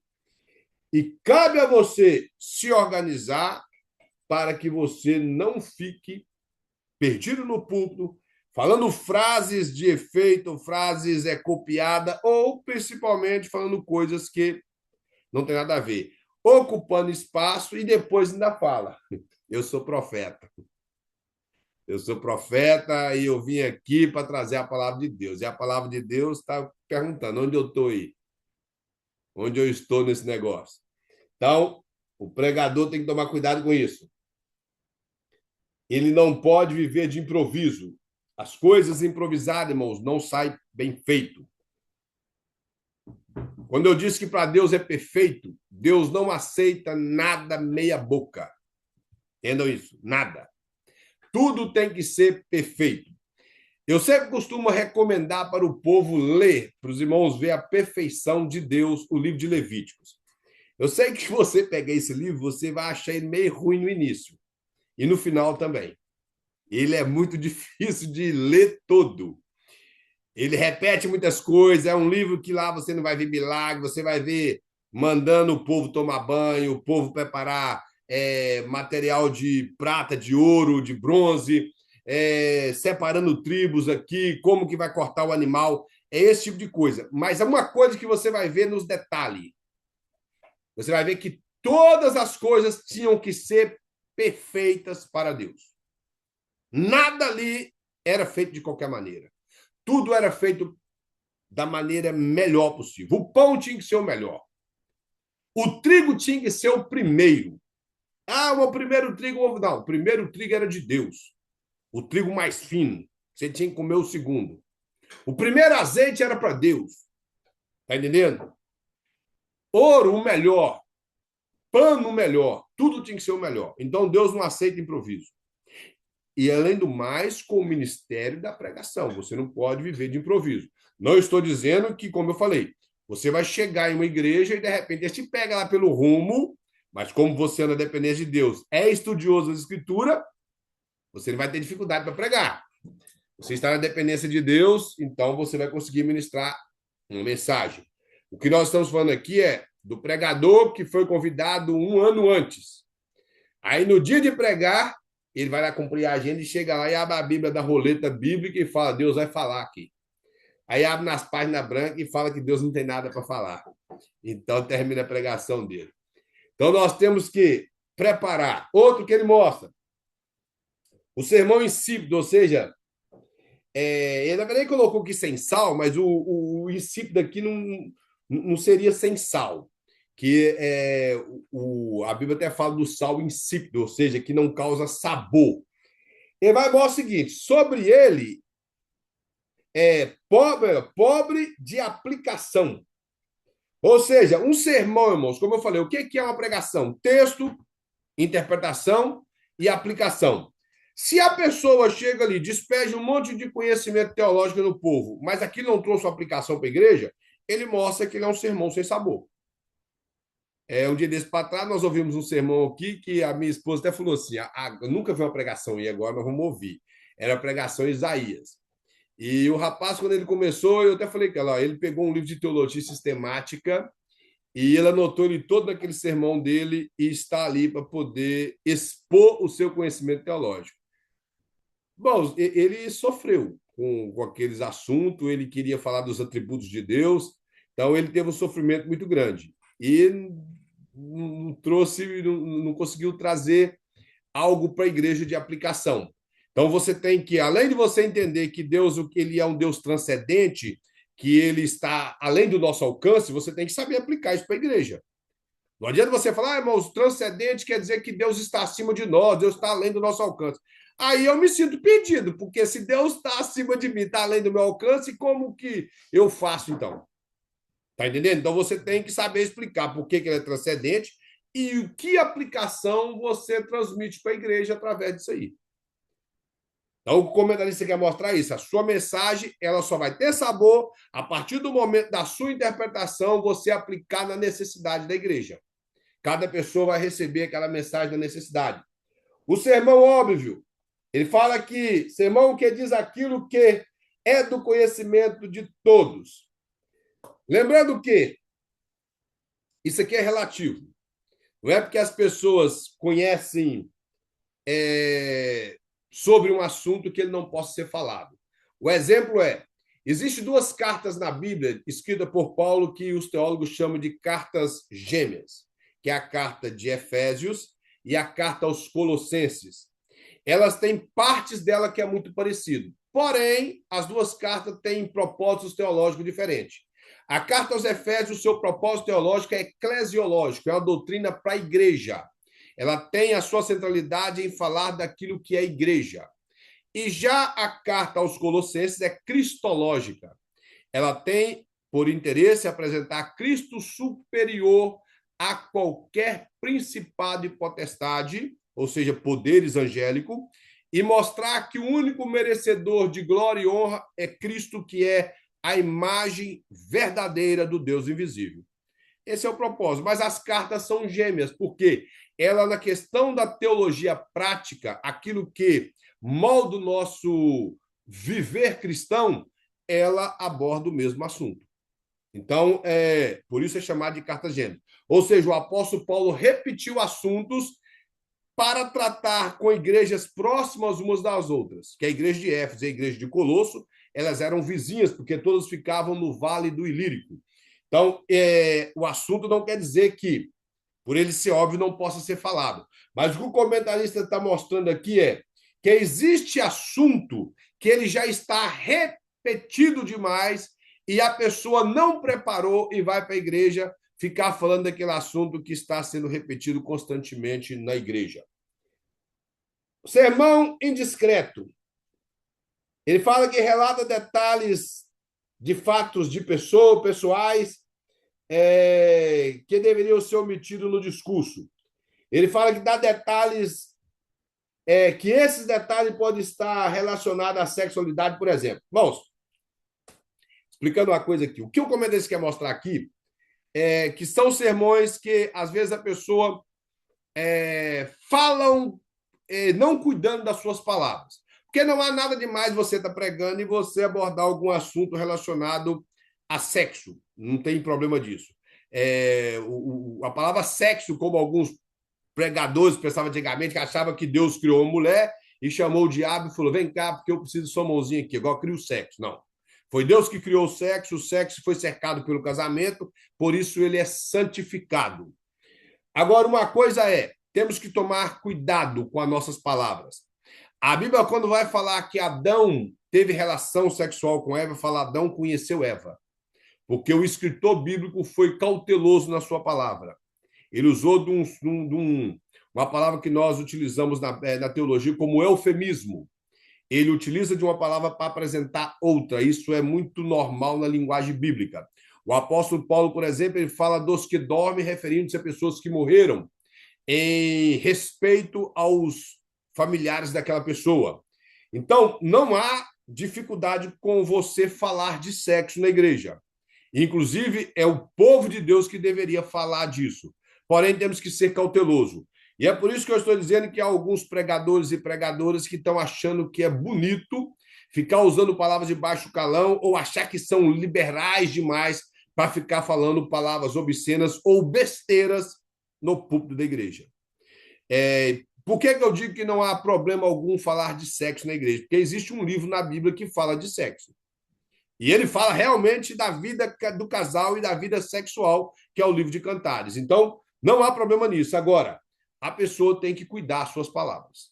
Ele tem que tomar muito cuidado, como pregador, com suas palavras, para não ficar falando besteiras e achar que ele é mente iluminada. Ele está mais com uma mente brilhosa de óleo do que com uma mente iluminada. Mente aberta, só se for aberta mesmo.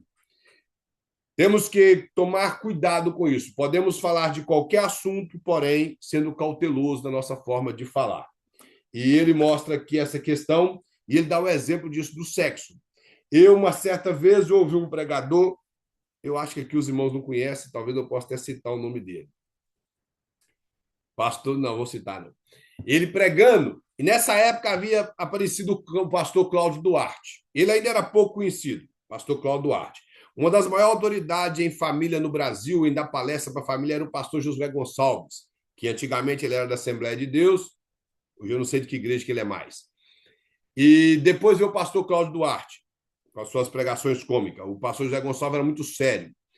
E o pastor Cláudio Duarte veio com aquele estilo dele, e esse pastor, ele copiou o pastor Cláudio Duarte, mas eu acho que ele empolgou, e ele usou palavras bem baixas, numa pregação até na igreja do pastor Alexandre Silva, o cantor do Braço de Ferro, que o pastor Alexandre até baixou a cabeça das palavras que ele disse no púlpito da igreja, a igreja superlotada. Então, as pessoas tomar cuidado com isso. A sua liberdade e a sua compreensão nas coisas não lhe dá direito de usar palavras baixas dentro de cima de um púlpito da igreja. Como eu disse, os pregadores bíblicos, eles tomavam muito cuidado, os escritores, com as suas palavras, ao pôr no papel para que não trouxesse escândalo para os seus leitores. Então, nós temos que tomar o mesmo cuidado. E lembrando que se nós não tomarmos esse cuidado, as pessoas irão falar, e quando falam, as pessoas falam assim, tá tocando no vaso, dá para não tocar no ungido.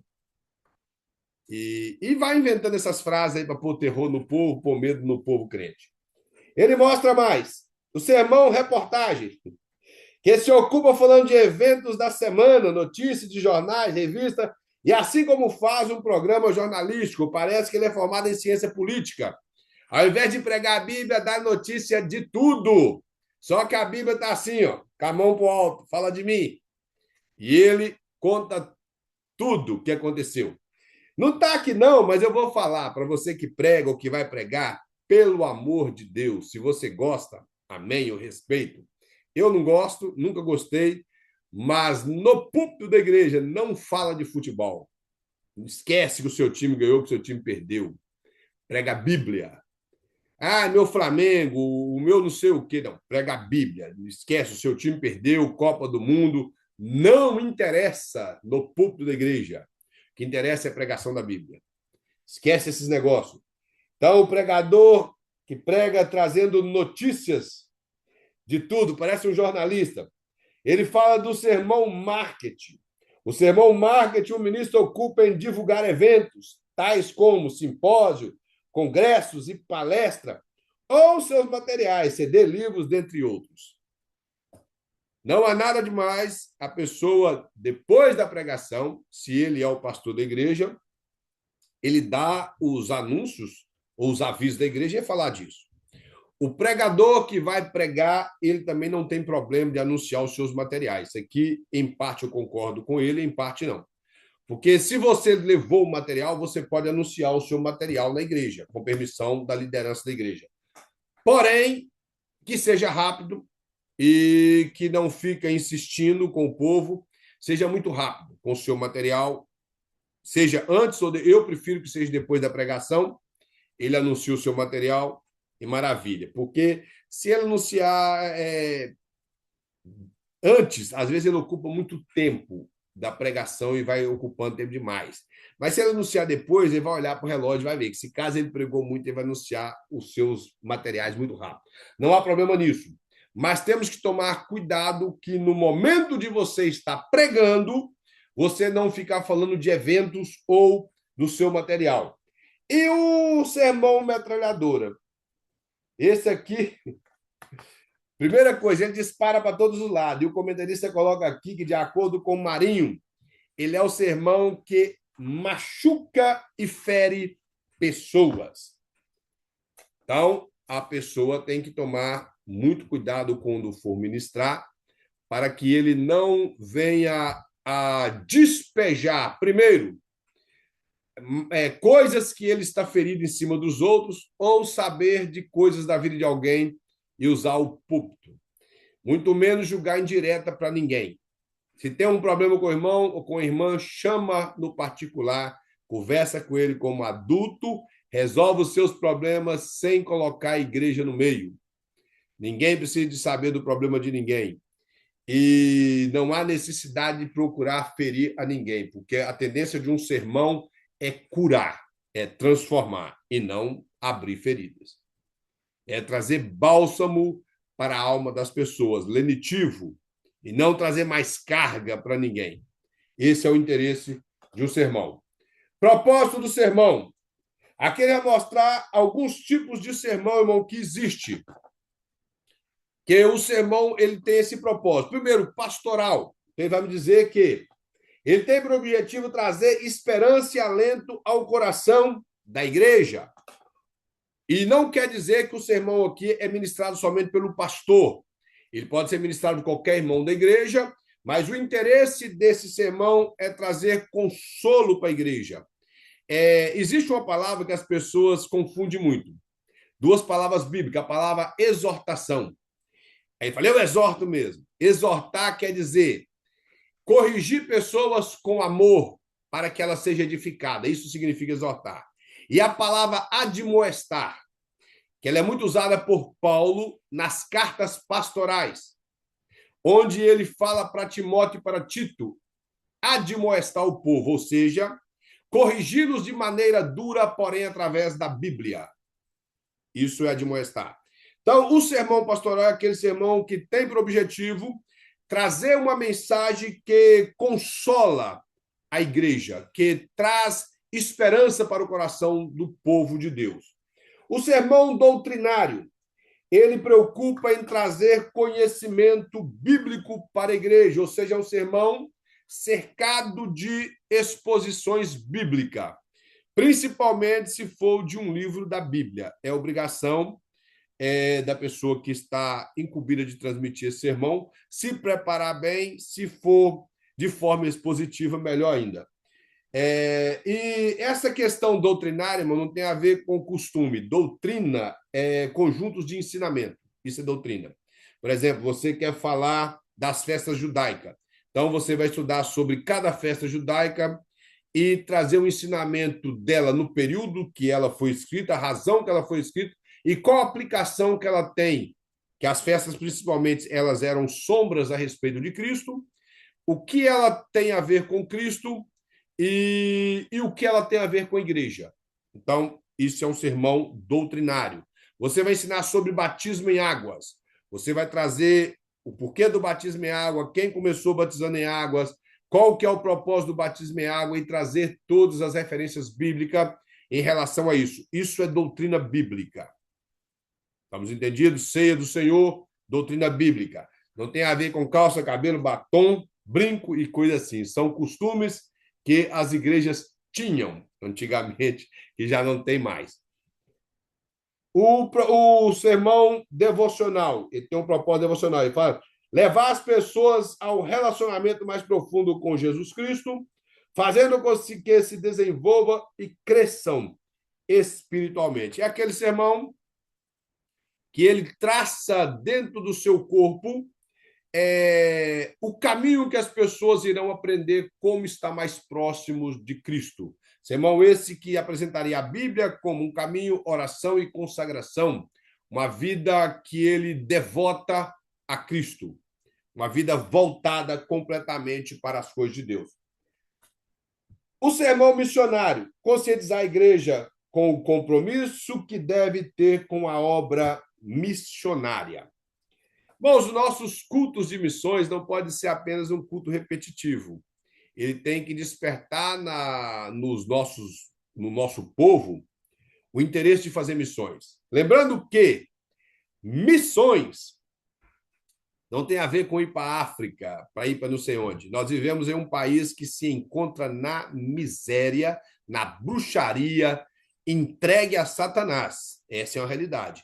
Igrejas frias, igrejas americanas frias, igreja brasileira fria, igrejas brasileiras que têm entrado por caminhos que parece mais uma casa de show, um país entregue à homossexualidade, entregue a todo tipo de torpeza. Aí nós viemos do Brasil para cá e estamos lembrando, não estou dizendo que a África não merece, entenda uma coisa, Ah, eu quero ir para a África. Quando eu dava aula para um grupo de jovens da igreja do pastor Alexandre Silva, uma vez um jovem falou comigo, eu tenho vontade de ir para a África. E ele era cidadão americano, veio para cá criança, falava inglês muito bem. Eu peguei e falei para ele, para quantas pessoas você falou de Jesus hoje, americano? Ele nenhum. Eu falei, então o que você quer fazer na África? Quer fazer o que na África? Irmãos, a África, que a África entrega a bruxaria, aqui também é. Aqui entrega o satanismo. É um país que se encontra na miséria. A ira de Deus vai cair sobre esse país mais hora, menos hora. Eu tenho falado isso já tem uns 3 anos. Vai cair nesse país. E as pessoas estão preocupadas com missões em outros lugares. Temos que fazer missões aqui, fazer missão no nosso Brasil. Pode ir para a África. Quem quer ir, que vá, maravilha. A igreja que contribui, maravilha. Nossa igreja contribui, nosso ministério contribui na África. Maravilha, mas nós temos que lembrar, missões não tem a ver só com isso, tem a ver com a rua que nós moramos, com o vizinho que nós vivemos perto dele, com nossa família. Isso é missões. Então, o sermão missionário é o sermão que tem que conscientizar o povo de tudo isso que eu falei, do interesse em almas. Ele fala que o sermão desafia os crentes a uma entrega de seus dons e talentos ao serviço de Deus. Sermão ético é desenvolver na igreja o senso de cuidado, justiça e responsabilidade no relacionamento para com o próximo. É como eu disse, aquele sermão que às vezes ele é recheado de admoestação em levar o povo a aprender a perdoar, aprender a conviver com pessoas, aprender a ver o seu irmão como alguém que, mesmo que ele é falho, ele precisa de perdão, ele precisa de ajuda, e é o sermão que desperta na igreja o interesse por amor. E então é um sermão ético, aonde faça com que a convivência dos membros daquela igreja seja o melhor possível. Porque se nós não vivemos bem assim, o nosso sermão missionário também não vai fluir em nada. E, às vezes, isso cabe no estudo bíblico, um sermão ético, ele é melhor exposto em um estudo bíblico, porque o tempo nosso de pregação é muito pouco, então um sermão no estudo bíblico. O sermão evangelístico, ele tem por prioridade levar os não convertidos à fé, apresentando a salvação exclusiva de Jesus Cristo.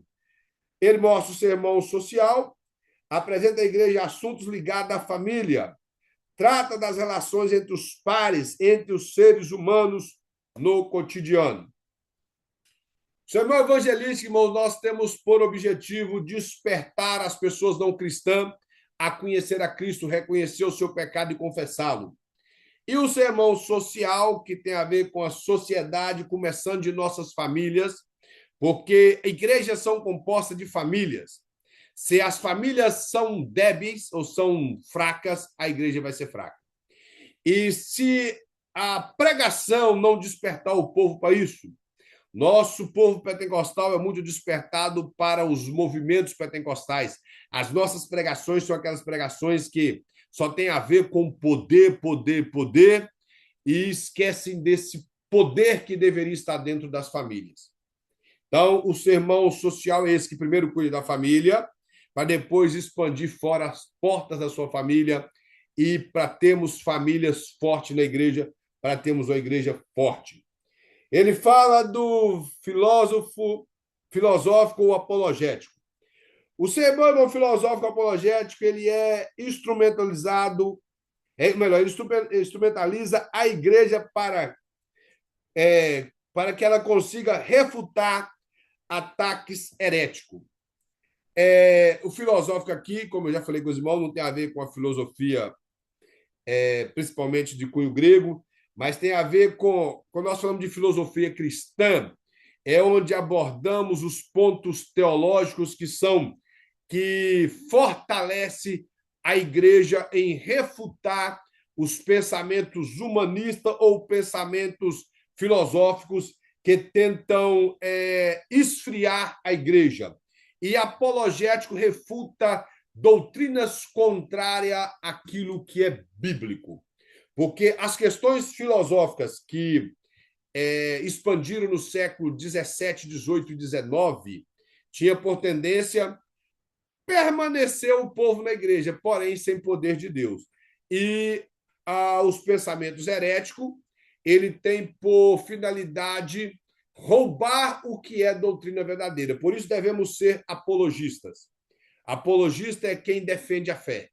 Então, o sermão apologético é um sermão que também deve estar embasado no que é estudo, para que possa fortalecer a fé da igreja e refutar qualquer tipo de doutrina que é contrária às Escrituras. Quarto capítulo, estilos, espiritualidade e técnica do sermão. Aqui, irmãos, desse último capítulo, vai falar o seguinte: o preparo do sermão requer dedicação e esmero por parte do ministro. Ele precisará lançar mão dos vários recursos que existem a fim de que desenvolva uma mensagem com conteúdo e qualidade. Falei nas aulas passadas que se você quer ser um pregador, primeira coisa que você já está fazendo, estudando teologia, você tem que investir no seu ministério, eu disse. Primeiro, tempo. Segundo, gastar, às vezes, dinheiro com livros e com bíblias de estudo, comentários bíblicos, dicionário, concordância e tudo aquilo que vai enriquecer a sua biblioteca. Aí você pergunta, a Bíblia, claro, a Bíblia é o ponto de partida para todas as coisas de um ministro. A Bíblia é de onde tiramos o nosso sermão. Porém, os comentários bíblicos, dicionários teológicos, dicionários bíblicos, eles enriquecem o sermão que você recebeu da parte do Espírito Santo. Os comentários bíblicos te ajudariam a interpretar textos obscuros nas Escrituras. Então, você poderia ter vários comentários bíblicos, não apenas de um escritor apenas, vários comentários bíblicos do mesmo livro, não há problema, você tem que investir. E, como eu falei, gastar tempo. Isso não é só para o pastor da igreja, isso são para todos, principalmente para o estudante. E o comentário vai mostrar que ele tem que ter esmero, ele tem que se desgastar naquilo ali. Porque não tem como você ser um pregador se você não dedicar. A verdade é que você vai ser um pregador meia boca. Ou então, eu costumo dizer, um pregadorzinho qualquer. Você não vai falar o que não sabe, ou vai ficar repetindo coisas que você ouviu. Temos que pregar com segurança, com sabedoria, a palavra de Deus. Isso só ocorre quando nós desgastamos no ministério e investimos no ministério. O seu tempo e o seu dinheiro. Eu sei que, como eu já disse, tem pessoas que têm família, tudo é muito difícil, mas você pode ir montando sua biblioteca devagar. Mas se você quer ser um pregador, um ensinador, você precisa investir nisso. Comprar livros que te ajudam no desenvolvimento do seu ministério. E temos bastantes.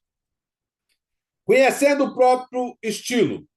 Ele fala, cada pregador tem o seu estilo próprio para transmitir um sermão. Maneira particular e pessoal de expressar. Aí vai mostra. Como o estilo trata do jeito único de ser. É preciso que o pregador conheça o seu, respeitando, ou seja, o pregador deve aceitar-se como ele é. Você não pode ser uma cópia de ninguém. Entenda isso. Muito que você admire um pregador, muito que você goste da pregação dele, não há nada de errado. Você, por exemplo, ouvir uma pregação do seu pastor, como o pastor Alex, e alguma parte da pregação dele que você aprendeu cabe num sermão seu, isso mostra que você aprendeu e prestou atenção. Está entendendo? Não há nada de errado nisso. O problema é você gostar de uma pregação do evangelista Alex, que pregou domingo, e você copiá-la desde a saudação dela até a conclusão, E, além de tudo, até o estilo que ele faz para poder pregar. Isso aí que o comentarista mostra aqui. Primeiro, está falando do estilo. O estilo é o que você é. Você não precisa mudar isso por causa de ninguém. Seu estilo, a maneira que você se move no púlpito e coisas semelhantes. Você não precisa de mudar isso. E hoje nós temos muitas cópias.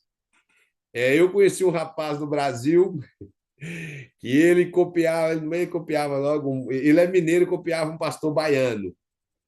Ele copiava Abílio Santana. E até o texto ora, acabamos de ler, e fazer o sotaque do Abílio Santana e outras coisas. Então, nós temos que tomar muito cuidado. E um dos que mais foi imitado no Brasil, no período dele, seu ministério, foi o pastor Arlindo Teodoro. Esse eu conheci uns 10 que imitavam ele. Tinha um que imitava até a voz.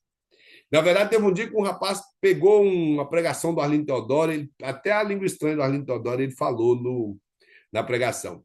Então, tem seu estilo, o Espírito Santo precisa de você. Ele já tem o pastor Alex, ele já tem o pastor Arlindo Teodoro, o pastor Gilmar Santo, Napoleão Falcão, tinha o Po Yong Chu, que já partiu para o Senhor, pastor Bernard Jones também, que já dorme no Senhor, tem o pastor da sua igreja, o pastor Valdir, da nossa igreja.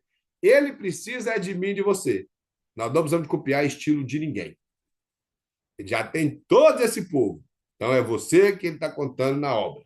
Então, não precisamos de copiar nem o estilo, palavras e nem a mensagem. O Espírito Santo ainda ilumina pessoas na palavra dele quando você está estudando. Não precisa de copiar a mensagem de ninguém. Uma certa vez, esse sermão de Jonathan Edwards, Pecadores na mão do Deus irado. Um rapaz pregou esse sermão e copiou todo o sermão e pregou. E não aconteceu nada, porque ele só copiou o sermão do Jonathan Edwards. E ele achou que quando ele pregasse, ia acontecer o mesmo que aconteceu quando o Jonathan Edwards pregou e não aconteceu nada. Então, o pregador tem que ter o seu próprio estilo e a dependência de Deus para a mensagem. Na página 142, ele fala assim, ó, desenvolver o próprio estilo mostra autenticidade e segurança. Você tem seu estilo, você é feliz com ele, você não precisa copiar ninguém porque você é autêntico, você não é cópia de ninguém. Você é quem Deus escolheu. E as pessoas que tentam imitar o outro passam vergonha. Um exemplo bíblico. Capítulo, parece que 21 de Atos, não, melhor, 19. Diz a Bíblia que 7 filhos de um sacerdote chamado Cefas, caminhando por determinados lugares, talvez eles ouviram falar de Paulo, que uma menina chegou adivinhando as coisas de Paulo, e Paulo pôs a mão na cabeça dela, ela caiu babando, endemoniada, ele expulsou o demônio, a menina foi liberta. E eles encontraram com uma pessoa endemoniada. Eles foram e disseram para ele, eu te conjuro no nome de Cristo que Paulo prega. Bom, eu não tenho que expulsar demônio no nome de Cristo que o evangelista Alex prega, eu tenho que expulsar demônio no nome do Cristo que eu sirvo. E eles chegaram e falaram, eu te conjuro no nome de Cristo que Paulo prega. Diz a Bíblia que o demônio rasgou a roupa deles todos e bateu neles e fez com que eles saíssem correndo do local. Isso é um exemplo bíblico de uma vergonha alheia de pessoas que não são autênticas. Então, como pregador, hoje, com essa internet avançada, todas as pregações estão no YouTube, estão no Instagram, em tantos lugares. Se você repetir uma mensagem de alguém, antigamente era só nas fitinhas cassete e nos VHS, e as pessoas ainda sabiam quem era o pregador. Imagina hoje que todo mundo tem acesso à internet e esses pregadores estão tudo na internet. Então, temos que tomar muito cuidado com isso. Não há nada demais você citar uma parte da pregação de alguém, não há problema você ter aprendido algo em livros e citar na sua pregação, mas lembre, você não precisa ficar copiando as coisas de alguém para transmitir na sua igreja. O estilo do sermão, ele fala que a preparação do sermão exige compromisso e seriedade. Isso é algo muito sério. Pregar é algo sério. Não é brincadeira, não é status, não é para aparecer. É algo sério. Nós não podemos imaginar eu vou pregar porque agora eu estou famoso, as pessoas vão me conhecer, isso e aquilo, me respeitar. Não, você tem que entender que preparar um sermão, ministrar a palavra de Deus, é algo muito sério.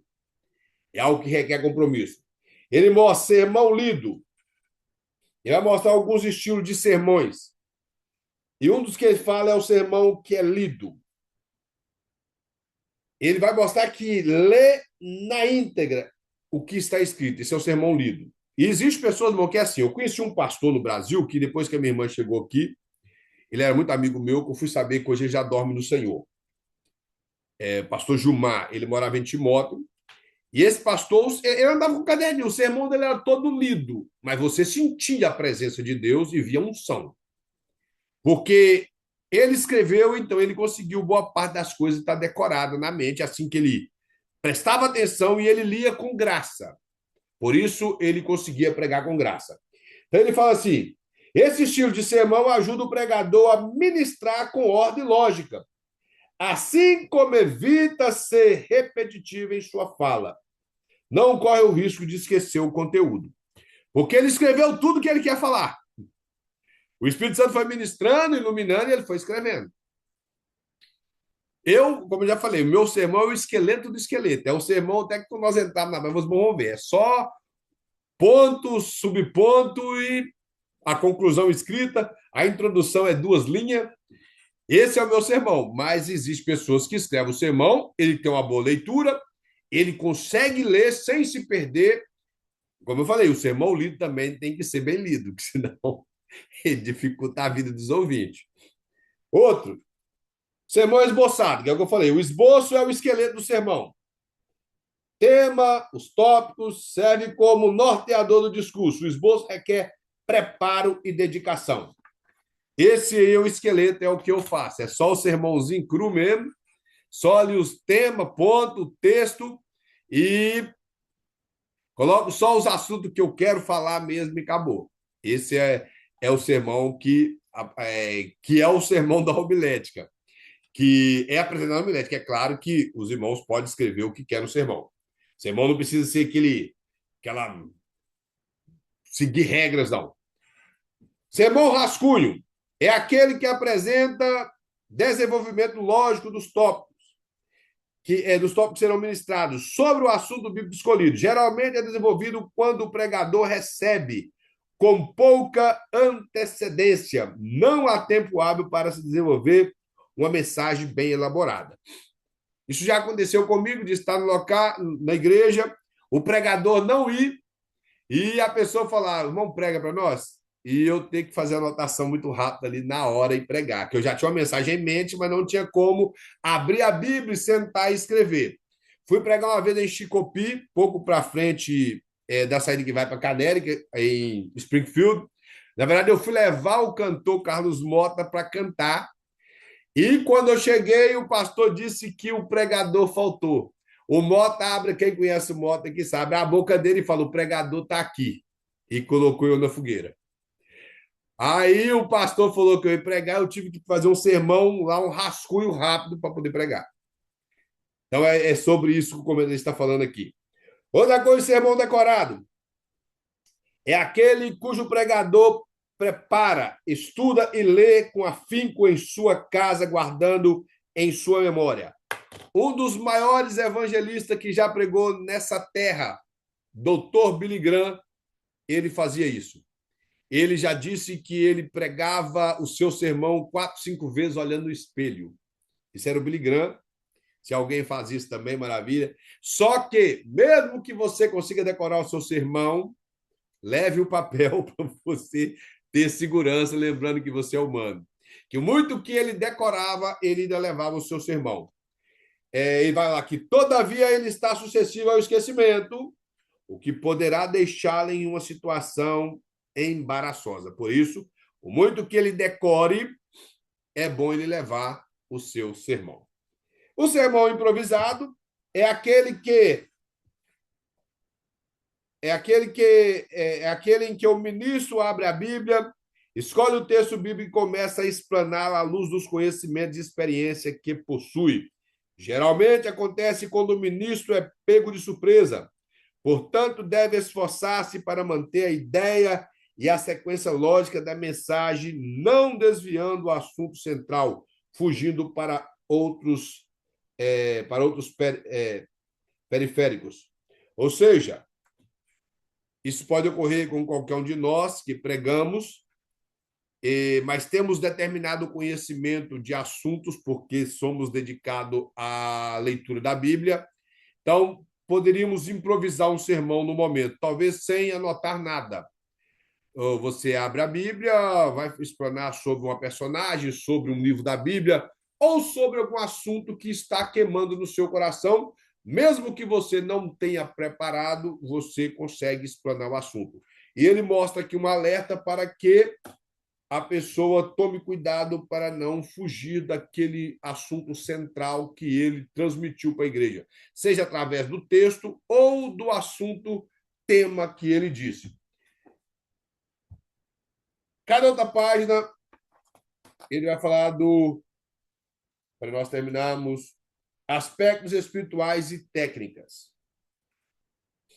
Vai mostrar que o êxito da pregação consiste na vida espiritual do ministro, consagrada e voltada ao compromisso com o Senhor que o chamou.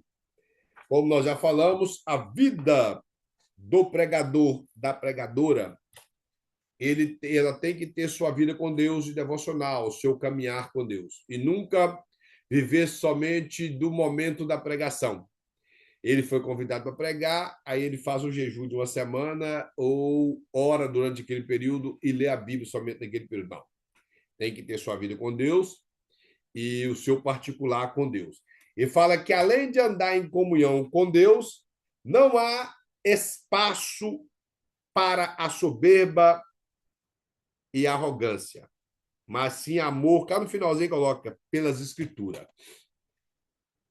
Por que é bom lembrar isso, irmão? Porque o pregador ou a pregadora, quanto mais ela consagra a Deus, a tendência é mais ser parecido com Cristo. E em Cristo não há soberba, não há exaltação, não há arrogância. Ele mesmo diz: aprendei de mim que sou manso e humilde de coração. Então, ser um pregador ou uma pregadora não nos torna melhor que ninguém. Eu já disse isso. Ser um estudante de teologia, muito menos. Como alguém que tem comunhão com Deus, se você é mais parecido com Cristo, você tem mais misericórdia e você tem mais humildade. E a Bíblia diz que Deus resiste os soberbos e dá graça aos humildes. A Bíblia fala em Provérbios que a soberba precede a ruína. Então, nós temos que... A nossa comunhão com Deus, ela nos transforma em pessoas mais humildes. E, além de tudo, quanto mais nós consagramos, mais próximos de Deus ficamos. E quanto mais próximo de Deus ficamos, por Deus ser santo demais, entendemos que mais sujos estamos. Então, não somos melhor do que ninguém. Se você se consagra e aproxima de Deus, você vê que você continua sujo, que Deus é muito santo. E o amor pelas Escrituras, como o comentarista coloca aqui, vai despertar em você um interesse para desenvolver seu ministério e dedicar mais a isso e à obra de Deus.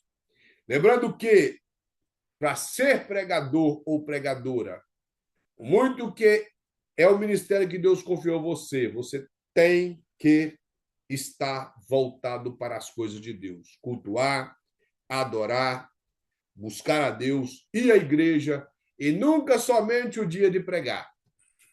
Tem pastor que sofre. O pregador o irmão só vai na igreja quando ele vai pregar. Só vai nos ensinamentos se foi ele que foi ensinar. Então, isso aí é erradíssimo. Você, como estudante, como alguém que quer pregar, frequente todos os trabalhos da igreja na sua possibilidade. Se o trabalho impede, entendemos. Se a enfermidade impede, algum dia você... É igual, por exemplo, eu costumo dizer, se algum dia você está cansado demais por causa do trabalho, você ficar em casa, o pastor vai entender isso. Só não pode ficar todo dia cansado, né? Se está todo dia cansado, fica difícil. Então, isso é compreensível.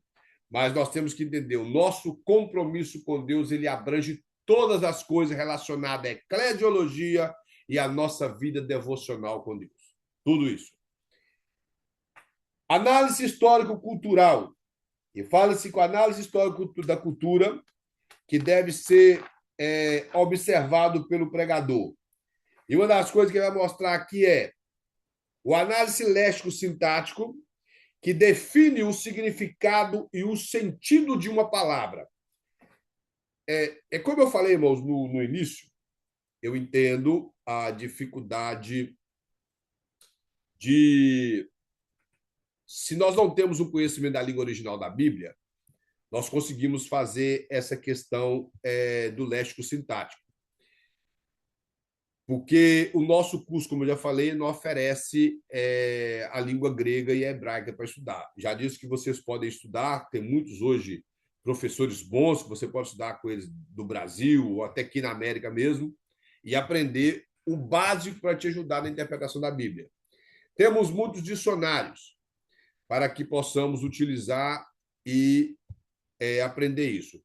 Para que nós entendamos a cultura bíblica e essas coisas, tem livros que ajudam, e dentro dessa questão desses análises, existe a realidade que nós temos que entender, de entender a língua original da Bíblia.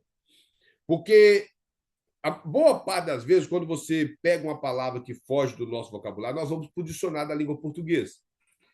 E nem sempre o dicionário da língua portuguesa ele vai te dar a conotação daquilo que é bíblico. É claro que hoje nós temos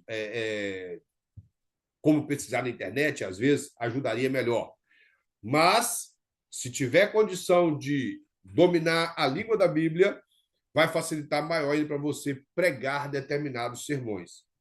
Outra coisa que ele fala, o análise literário. Compreender um método. Tipo assim, o que ele quer mostrar aqui é você compreender o estilo literário do livro que você vai utilizar como pregação. Por exemplo, você vai pregar no livro de Gênesis. Você tem que entender que ele é um livro de cunho histórico. Ele é um livro de cunho histórico. Por isso que ele é até chamado na Bíblia hebraica de Parashá, que quer dizer contos. Então, ele é um relato histórico. Você tem que entender isso. O estilo literário de Gênesis é histórico. O estilo literário das cartas de Paulo, ele é o estilo literário de uma homilia escrita através de uma correspondência. O estilo apocalíptico, você tem que separar isso, o estilo dos evangelhos. Então, tudo isso te ajudaria na sua pregação, primeiramente na interpretação bíblica e na sua pregação. Você não interpreta ou não prega em Paulo do mesmo jeito que você prega em Salmos. Boa parte dos salmos são messiânicos, são citados até por Paulo, e são citados principalmente nos evangelhos, mas você tem que entender que o estilo literário conta muito. Exemplo, você vai pegar um salmo, você tem que entender que ele é poesia. Então, ele não é doutrinário, ele é poesia. E nem tampouco é teológico. Ele simplesmente é poesia. Está entendendo? O muito que ele contém teologia, que é amparada por outros versículos bíblicos, mas a interpretação é poética. Isso não pode fugir. Por isso que temos que tomar cuidado quando vamos defender uma doutrina teológica, por exemplo, a tricotomia, que é a crença que a Assembleia de Deus tem que o homem ele é composto de espírito, alma e corpo. O livro dos Salmos, ele fala muito a respeito de espírito e alma. E os dicotomos alegam que é sinônimo uma da outra. E, às vezes, alma, lá no livro de Salmos, está relacionada a pessoas e não a parte matéria do homem. E espírito também. E, às vezes, espírito é relacionado simplesmente ao fôlego de vida. Então, tem que saber entender a linguagem poética para que você possa interpretar a Bíblia. Outra coisa que ele fala, análise teológica, é entender o significado teológico. Por exemplo, pessoa de Deus, pessoa de Cristo, do Espírito Santo, a doutrina da salvação e as questões escatológicas. Você tem que entender, no mínimo básico, para poder conseguir transmitir esse tipo de assuntos. Tipo, quem é Deus? De onde Deus veio? O que Deus fez? Como Deus se comunica com o homem? O que quer dizer a imagem de Deus? O que quer dizer à semelhança de Deus. Esse tipo de coisa que aprende em teologia. A cristologia, pessoa de Cristo, sua parte humana, sua parte divina, se ela se separa ou não, se ele era mais divino ou menos ou mais humano, se Jesus poderia pecar ou não, esse tipo de assunto que despertam curiosidade teológica. Isso você aprende com livros de teologia. Mas com o pensamento bíblico, o que é teologia? É todo o estudo sobre Deus. O que é o análise teológico na sua pregação? É a sua defesa em relação ao que a Bíblia apresenta contra o pecado. Isso é teologia bíblica, dentro da sua pregação. Mas se for uma análise teológica, é você defender a pessoa de Deus, de Cristo, do Espírito Santo, as suas questões escatológicas com respaldos bíblicos e não simplesmente com o pensamento da nossa igreja. Nós temos uma confissão de fé dentro da Assembleia de Deus, bem resumida, bem compacta, muito boa, que apresentam todos esses assuntos aqui de uma forma bem resumida e muito transparente. Então, nós temos que saber defender as nossas bases teológicas. Então, esse é o ponto para nós encerrarmos aqui a nossa aula.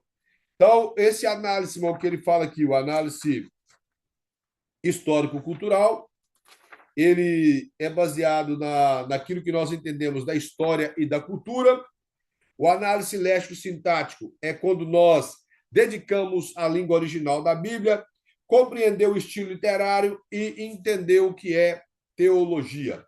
Bom, na próxima aula estaremos terminando a nossa matéria. Lembrando que, mais uma vez para os irmãos, que toda quarta aula é para os irmãos enviar o dinheiro da compra do livro. Vou deixar o número do pastor Valdir no grupo e os irmãos, ao enviar o dinheiro para ele, escreve que é do curso teológico de Malden, para que ele fique ciente disso. E ele vai incumbir de distribuir os livros e na próxima aula eu espero que os irmãos já estejam com o livro em mãos para poder estudar no percurso de uma semana, para que no dia, me parece que seria dia 13, que nós estaremos iniciando a nossa, na verdade, dia 14, a nossa próxima matéria, que é a matéria de teologia sistemática, que aborda os assuntos que foi falado aqui. Doutrina de Deus, do Espírito Santo, doutrina de Cristo, doutrina da salvação e outras que está relacionada à teologia sistemática. Vamos agradecer ao Senhor e logo após o irmão sinta-se em liberdade para poder se retirar da sala. Lembrando que na nossa última aula eu envio a prova para os irmãos e os irmãos façam a prova e envia no meu privado. Bem, agradecemos a Deus. Senhor Deus dos céus, Deus eterno e grandioso, Pai de toda a eternidade, nós te glorificamos, ó Pai, mais uma vez, mais uma aula, mais um dia que se finda. Peço ao Senhor que nos guarde, nos fortaleça.